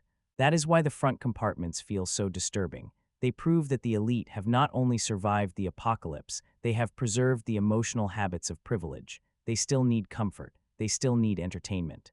They still need status. They still need rituals that reassure them of their importance. And most importantly, they still need distance from the people who pay the price. The end of the world has not humbled them. It has concentrated their power. The train has made their world smaller, but their sense of entitlement remains immense. This gives the film a sharp and bitter irony. Outside, the earth has been frozen into silence. Inside, human society continues with all its old divisions intact. The apocalypse has erased nations, cities, borders, and landscapes, but it has not erased class. It has not erased hierarchy. It has not erased exploitation. It has not erased the ability of people living in comfort to look away from people living in suffering. In that sense, the frozen world outside almost becomes less frightening than the social world inside. The cold beyond the train is natural, indifferent, and impersonal, but the cruelty inside is human. It has been designed, justified, and maintained. Nature has brought civilization to an end, but human beings have rebuilt inequality inside the wreckage. That is one of the film's most quietly devastating ideas. Even after the collapse of the world, humanity manages to preserve the very structures that made the old world so unjust. The production design constantly reinforces that irony. The train is supposed to represent humanity's last hope, but visually, it becomes a moving archive of human failure. Each beautiful space is haunted by the knowledge of the tale. Each luxury is marked by the suffering that makes it possible. The more polished the front becomes, the more morally uncomfortable the system feels. This is why the film's design is not merely impressive on a technical level. It is expressive on an ethical level. It tells us what kind of world this is before the characters fully understand it. The cinematography adds to that by making movement itself feel tense. The train is narrow, so confrontations often feel compressed. There is limited space to run, hide, or maneuver. Action sequences become collisions inside corridors, where bodies are forced against the architecture of the world that contains them. The characters are not clashing in open battlefields. They are struggling inside the bloodstream of the system. Every encounter feels confined because the world itself is confined. The setting turns physical conflict into social pressure made visible. Even the quieter moments carry that pressure. When the characters pause, they are still surrounded by the machinery of control. The train hums, moves, and contains them. There is always another door ahead, another compartment, another layer of the system waiting to be revealed. The camera often makes the journey feel as if the characters are being pulled forward by forces larger than themselves. They have agency, but they are also trapped inside a route that has already been built. They can move forward, but only along the path the train allows. That becomes a powerful visual expression of the film's larger idea. Even rebellion takes place inside the structure it is trying to transform. And that makes the approach to the front more complicated. The closer the rebels get to the engine, the more the train reveals its internal logic. The journey begins with a kind of simple moral clarity. The people in the back are oppressed, and they deserve to rise. But as the compartments unfold, the system becomes larger, stranger, and more deeply organized than a simple dictatorship. It is not merely Wilford sitting at the front with power. It is an entire world built around his mythology and sustained by people, spaces, rituals, resources, and beliefs. The engine may be the central symbol of control, but the entire train participates in that control. This is why the phrase hidden architecture of power fits the film so well. Power in Snowpiercer is architectural. It is built into where people sleep, what they eat, what they learn, what they are allowed to see, and how far they are allowed to move. The train does not need to announce its hierarchy because its layout already enforces it. The tail is not miserable by accident, and the front is not beautiful by accident. These spaces express decisions. Someone has chosen which lives receive care and which lives receive neglect. Someone has chosen which children receive carefully shaped instruction and which children receive hunger. Someone has chosen which bodies are protected and which bodies are used up by the system. By making those decisions visible, the film turns the journey into a moral investigation. The rebels are uncovering the evidence of a crime that has been normalized as society. Every carriage becomes another exhibit. The dirty tail is evidence. The guarded doors are evidence. The bright classroom is evidence. The greenhouse is evidence. The luxury cars are evidence. The entire train is evidence of a civilization that has survived physically while failing ethically. This is why the world building works even when it does not always satisfy practical realism. Its spaces are designed to reveal truth, not merely logistics. And by the time the rebels reach the brighter parts of the train, the audience understands something essential. The world outside may be frozen, but inside the train, humanity's oldest divisions remain alive. That idea is what gives the visual journey its lasting force. The train is futuristic, but the injustice is ancient. The technology may be extreme, the premise may be unusual, but the social order feels familiar. The powerful live in comfort. The powerless are told to accept their place. The suffering is hidden. The privilege is decorated. The system calls itself necessary, and the people at the bottom are expected to keep carrying the weight of everyone above them. That is why Snowpiercer's imagery lingers. It does not simply create memorable locations. It creates a visual map of inequality. The audience remembers the darkness of the tail because it feels oppressive. We remember the brightness of the front because it feels morally compromised. We remember the transitions between cars because each one carries the shock of discovery. The film turns production design into progression and progression into critique. The cinematography gives the train mood. The editing gives it propulsion. The effects give it scale. The production design gives it identity, but the visual contrast gives it meaning. Every technical element serves the central idea of a society divided into compartments. The film may not always satisfy the logical part of the viewer's mind, but it understands how to command the eye and shape emotional response through image. Scene by scene, frame by frame, Snowpiercer knows how to make the audience feel trapped inside its concept. That is not an easy achievement, because the premise could have become absurd in less confident hands. A film about a class revolution inside a train that never stops could easily collapse into visual excess or overly obvious symbolism. But Bong Joon-ho understands how to make the strange feel purposeful. He does not try to hide the unusual nature of the world. He leans into it. He makes the train feel like a nightmare, a machine, a stage, a social diagram, and a living organism all at once. What makes Snowpiercer feel different from ordinary dystopian science fiction is not only the premise, it is the direction. Bong Joon-ho does not approach this material like a standard post-apocalyptic action film. He understands the genre ingredients, but he refuses to arrange them in a conventional way. On the surface, many elements are familiar: a ruined world, a divided population, an oppressed lower class, a rebellion moving toward the center of power, and a mysterious figure controlling the system. Another filmmaker might have turned those ingredients into a straightforward revolution thriller, with clean heroes, obvious villains, and a predictable march toward victory. Bong makes it stranger than that. His direction gives the film a tone that is constantly shifting, but rarely careless. The story can be severe, then absurd, then emotional, then satirical, then grotesque, sometimes within the same stretch of the film. That mixture is risky because tone is one of the easiest things for a film to lose control of. If the shifts feel random, the audience becomes confused. If the satire weakens the emotion too much, the drama becomes hollow. If the physical intensity becomes too stylized, the suffering can lose weight. But Bong has a unique ability to place contradiction inside the same frame. He can make something darkly funny and deeply unsettling at once, exaggerated and emotionally serious at once, artificial and painfully recognizable at once. That ability is central to Snowpiercer's identity. The film is serious, but it is not always solemn. It is political, but it is not dry. It contains intense conflict, but it is not emotionally numb. It is strange, but its strangeness is guided by a clear point of view. Bong seems to understand that a world as extreme as this should not be treated with flat realism. The premise is already heightened, almost mythic.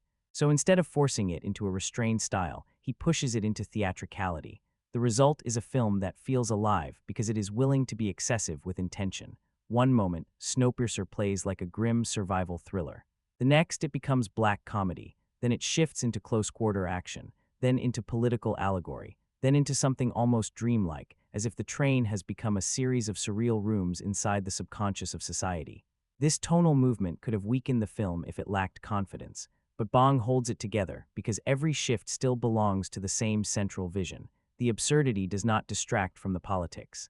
The satire does not erase the severity. The action does not cancel the symbolism. Instead, each mode reveals a different face of the same world. This is one of Bong Joon-ho's great strengths as a director. He does not treat genre as a fixed category. He treats genre as a tool. Science fiction gives him the concept. A train carrying the last survivors of humanity around a frozen planet could have felt ridiculous in the wrong hands. And to be fair, it remains ridiculous on some level. But Bong understands that the premise becomes powerful when treated as a symbolic machine rather than a realistic survival plan. The train is not compelling because every logistical detail makes perfect sense. It is compelling because it compresses civilization into a form we can read instantly. Back to front, poor to rich, darkness to light, hunger to excess. Obedience to control. That simplicity gives the film its force. But that same ambition is also where much of the criticism begins. Snowpiercer asks a great deal from the viewer. It asks you to accept a premise that becomes more questionable the more literally you examine it. It asks the viewer not to become fixed on the practical details of track maintenance, mechanical failure, food production, climate conditions, population management, or the long-term functionality of a train that never stops. It asks the audience to read the world as allegory, even while the film also wants the emotional weight of a survival drama, and that creates an unavoidable tension. The film wants to be symbolic, but it also wants the danger to feel physical. It wants to be absurd, but also emotionally serious. It wants to function as a metaphor, but also as a story with real consequences. Not every viewer will be able to make that leap. For some, the allegory is strong enough that the logical gaps become acceptable. They understand the train as a nightmare image of society rather than a realistic blueprint for post-apocalyptic infrastructure. They are willing to accept the implausibility because the film's meaning is so clear, its imagery so vivid, and its moral structure so forceful. For others, the unanswered questions become too distracting. The more the plot depends on the train functioning as a believable world, the more those practical gaps can pull them out of the experience. They may admire the ideas, but struggle with the execution. They may respect the metaphor, but feel frustrated by the mechanics. That is why reactions to Snowpiercer can be so sharply divided. It is a film that depends heavily on the viewer's willingness to meet it on its own terms. If you demand strict realism, the movie may begin to feel unstable. If you accept it as a heightened fable, it becomes much more powerful. If you want a clean action film, the final act may feel too strange, too talk-heavy, and too philosophical. If you want political science fiction that challenges the meaning of survival, the ending may feel essential. If you want fully developed characters in a realistic ensemble drama, some roles may feel thin. If you accept the characters as human pressure points inside an allegorical structure, the ensemble becomes far more effective. That divided response is not necessarily a weakness. In some ways, it proves that Snowpiercer is doing something risky. Safe films often produce safe reactions. Snowpiercer does not. It invites debate. It makes some viewers lean closer and others pull away. It can be thrilling in one scene, frustrating in the next, brilliant in one idea, and overly direct in another. But it is rarely empty. Even its weaknesses come from the fact that the film is reaching for something bold. It would be much easier to dismiss if it were ordinary, but it is not ordinary. It is too strange, too vivid, and too committed to its own vision to be easily forgotten. The film's greatest strength is that its central image remains powerful even after the viewer begins questioning the details.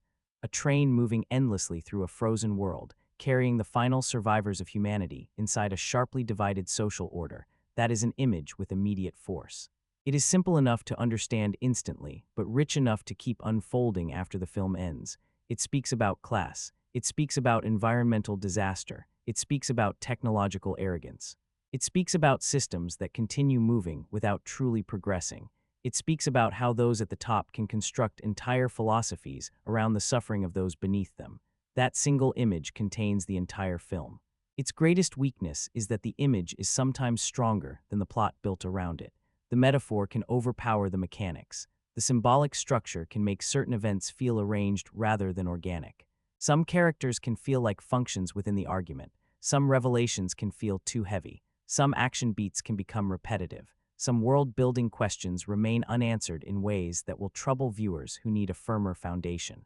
Snowpiercer is not seamless. It is not airtight. It does not always balance its tones perfectly.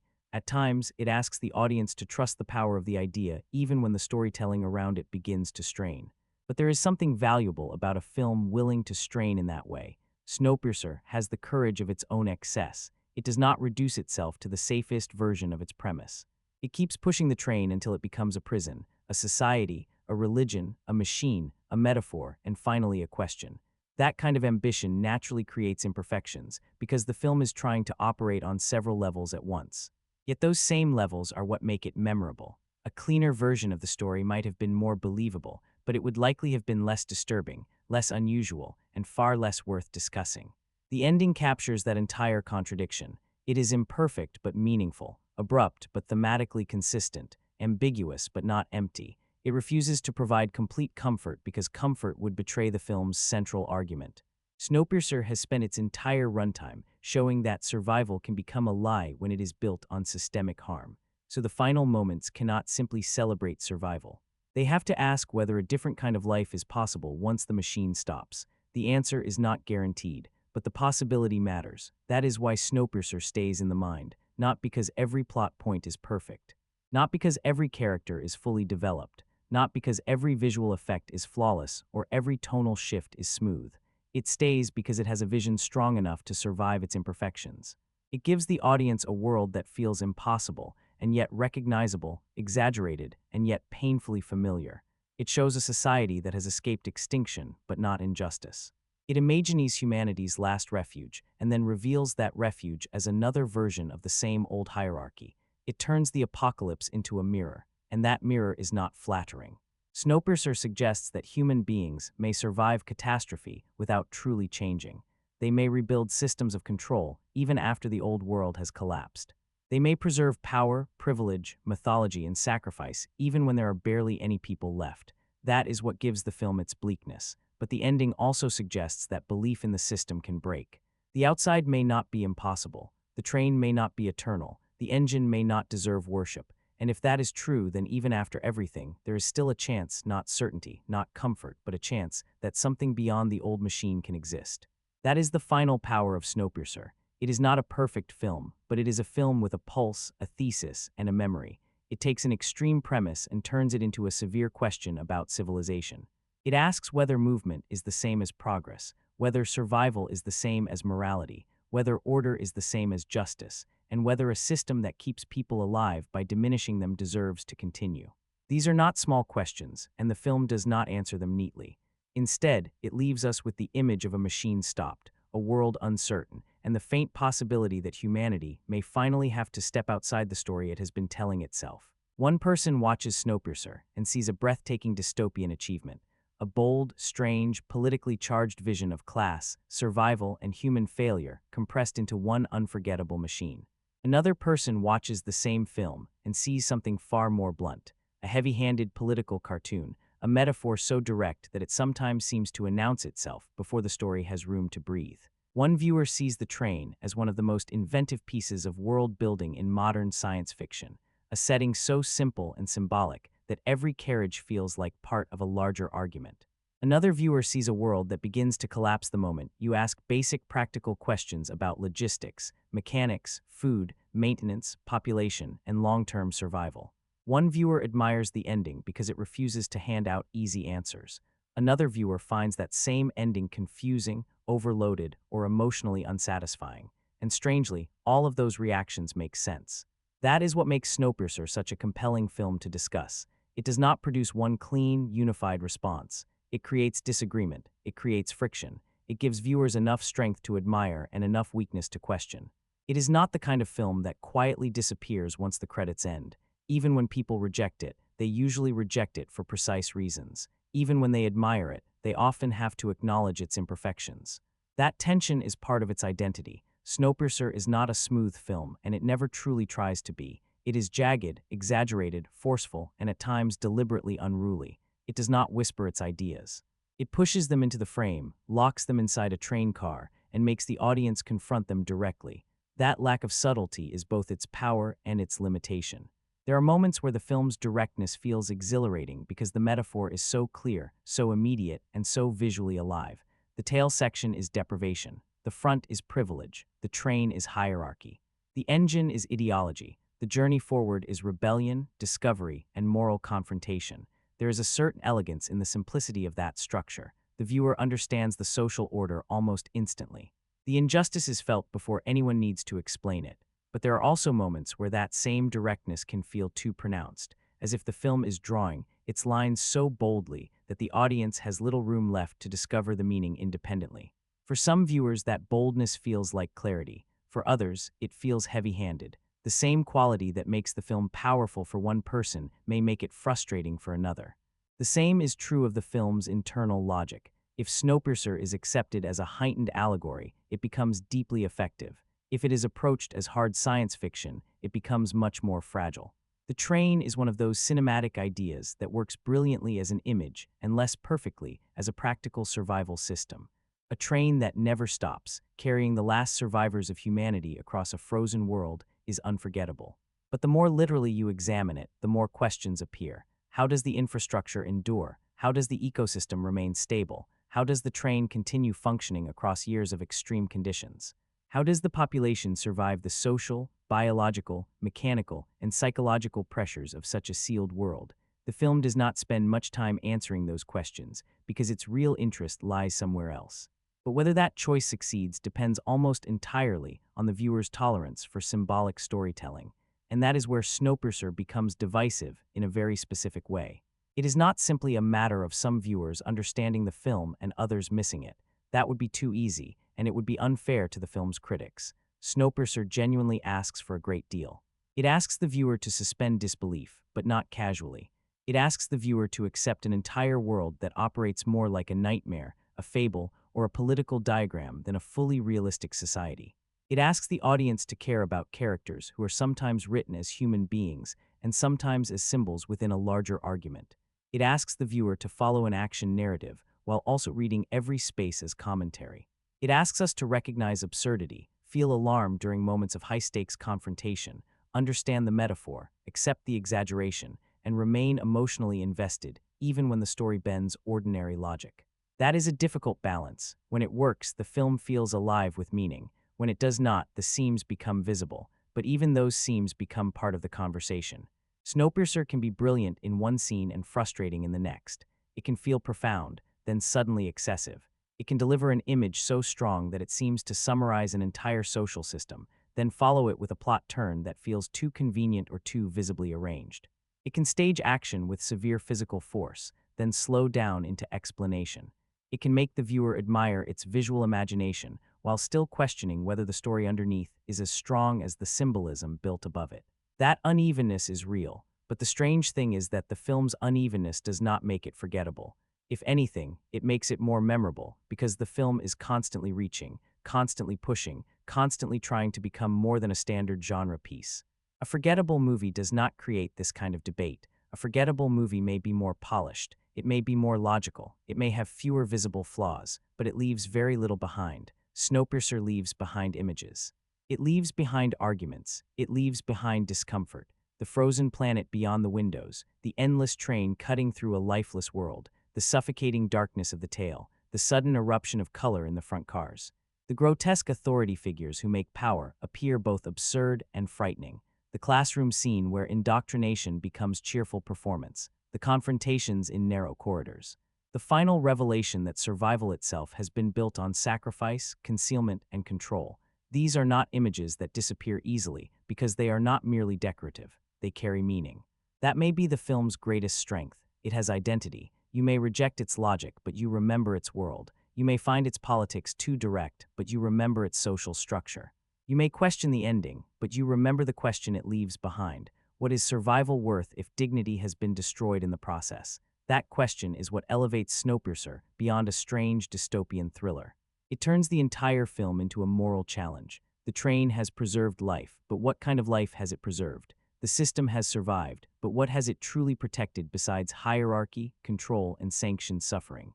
Humanity has avoided extinction, but has it learned anything?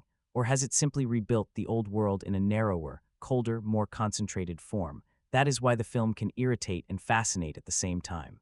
It is not content to simply entertain. It wants to provoke. It wants the viewer to wrestle with the premise, the metaphor, the ending, and the moral logic of the world it creates. Some films are designed to be absorbed smoothly. Snowpiercer is designed to leave splinters. It has too much personality to feel neutral. Even the choices that do not fully succeed are choices the viewer can feel. The strange humor, the extreme contrasts, the symbolic characters, the tonal shifts, the sudden confrontations, the dense exposition, the almost cartoonish figures of authority. These elements may not satisfy everyone, but they make the film unmistakably itself. And there is real value in that. Cinema does not always have to be flawless to be powerful. Sometimes a film earns its place because it risks looking strange, because it builds a world that feels impossible but meaningful. Because it takes an idea that could have been absurd and turns it into something visually, politically, and emotionally charged. Because it does not simply repeat the familiar shape of its genre, but pushes against it. Snowpiercer may not be airtight, but it is ambitious. It may not always be subtle, but it is vivid. It may not answer every question, but it asks questions worth thinking about. And in the long run, that matters more than perfection. There are cleaner dystopian films. There are more realistic science fiction films. There are action films with smoother pacing, sharper choreography, and more conventionally satisfying climaxes. But Snowpiercer has something many polished films lack: a strong, strange, unforgettable core. The idea of a society arranged in a straight line, with deprivation at the back and luxury at the front, is almost too simple, but that simplicity gives it force. It turns inequality into architecture. It turns class into movement. It turns survival into a moral trap. And once that image enters the mind, it becomes difficult to shake. You may argue with it. You may find it obvious. You may even find it implausible, but you remember it. That is the mark of a film with genuine cinematic imagination. It does not simply tell you what it is about. It gives you a shape, a space, and a visual system through which its ideas can be understood. Snowpiercer's train is not merely a location. It is the film's thesis made physical. Every compartment contributes to the argument. Every door functions as a boundary. Every shift in light, color, texture, and atmosphere tells us something about the society inside. That is why, even when the plot becomes questionable, the world itself remains compelling. The metaphor continues pulling the viewer forward. The film's logic may occasionally tremble, but its symbolic structure remains remarkably strong. And perhaps that is why Snowpiercer continues to create such divided reactions. It is a film shaped by the way you choose to watch it. If you approach it primarily through realism, it may frustrate you. If you approach it as political allegory, it becomes far more effective. If you want character psychology above everything else, some roles may feel underdeveloped. If you understand the characters as human figures moving through a symbolic machine, their functions become clearer. If you want a traditional revolution story, the ending may feel unsatisfying. If you understand the ending as a rejection of easy revolutionary fantasy, it becomes more haunting. The film changes depending on what the viewer demands from it. But a film that can be interpreted in so many different ways has already achieved something meaningful. It has created enough force to be argued over. It has not passed through the audience silently. It has made people choose a position. That alone gives it more life than many films that may be technically smoother, but emotionally less memorable. Snowpiercer may divide viewers, but division is not failure when that division comes from ambition. The film is bold enough to risk rejection. It is strange enough to risk misunderstanding. It is political enough to risk being called blunt. It is symbolic enough to risk being called unrealistic. And because it takes those risks, it becomes memorable in a way safer films often do not. The final impression, then, is not of a perfect machine. Snowpiercer is not perfect. It rattles, it shakes, it has visible joints. Some parts run beautifully, while others grind more heavily than they should. But that imperfection almost suits the film itself. It is a flawed machine about a flawed machine. It is a story about a system that keeps moving even though something inside it is profoundly wrong. The movie may not run perfectly, but it runs with force. It has momentum, personality, anger, imagination, and purpose. It knows what it wants to say, even when it says it loudly. It knows what it wants to show, even when the world surrounding that image does not always hold together with complete logical precision. And by the end, that force matters. Snowpiercer stays with you because it is not afraid of being strange. It is not afraid of making its metaphor visible. It is not afraid of combining harshness with comedy, action with politics, spectacle with discomfort, and hope with uncertainty.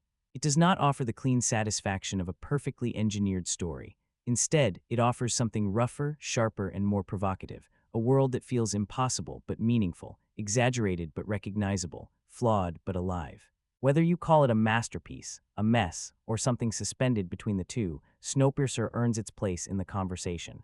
It gives viewers a dystopian image strong enough to survive criticism.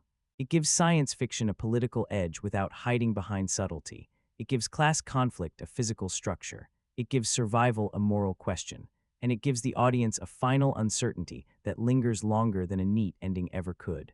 That is why the film matters, not because it convinces every viewer, not because every piece fits perfectly, but because once the train starts moving, the ideas move with it, and even after the machine stops, the questions keep going.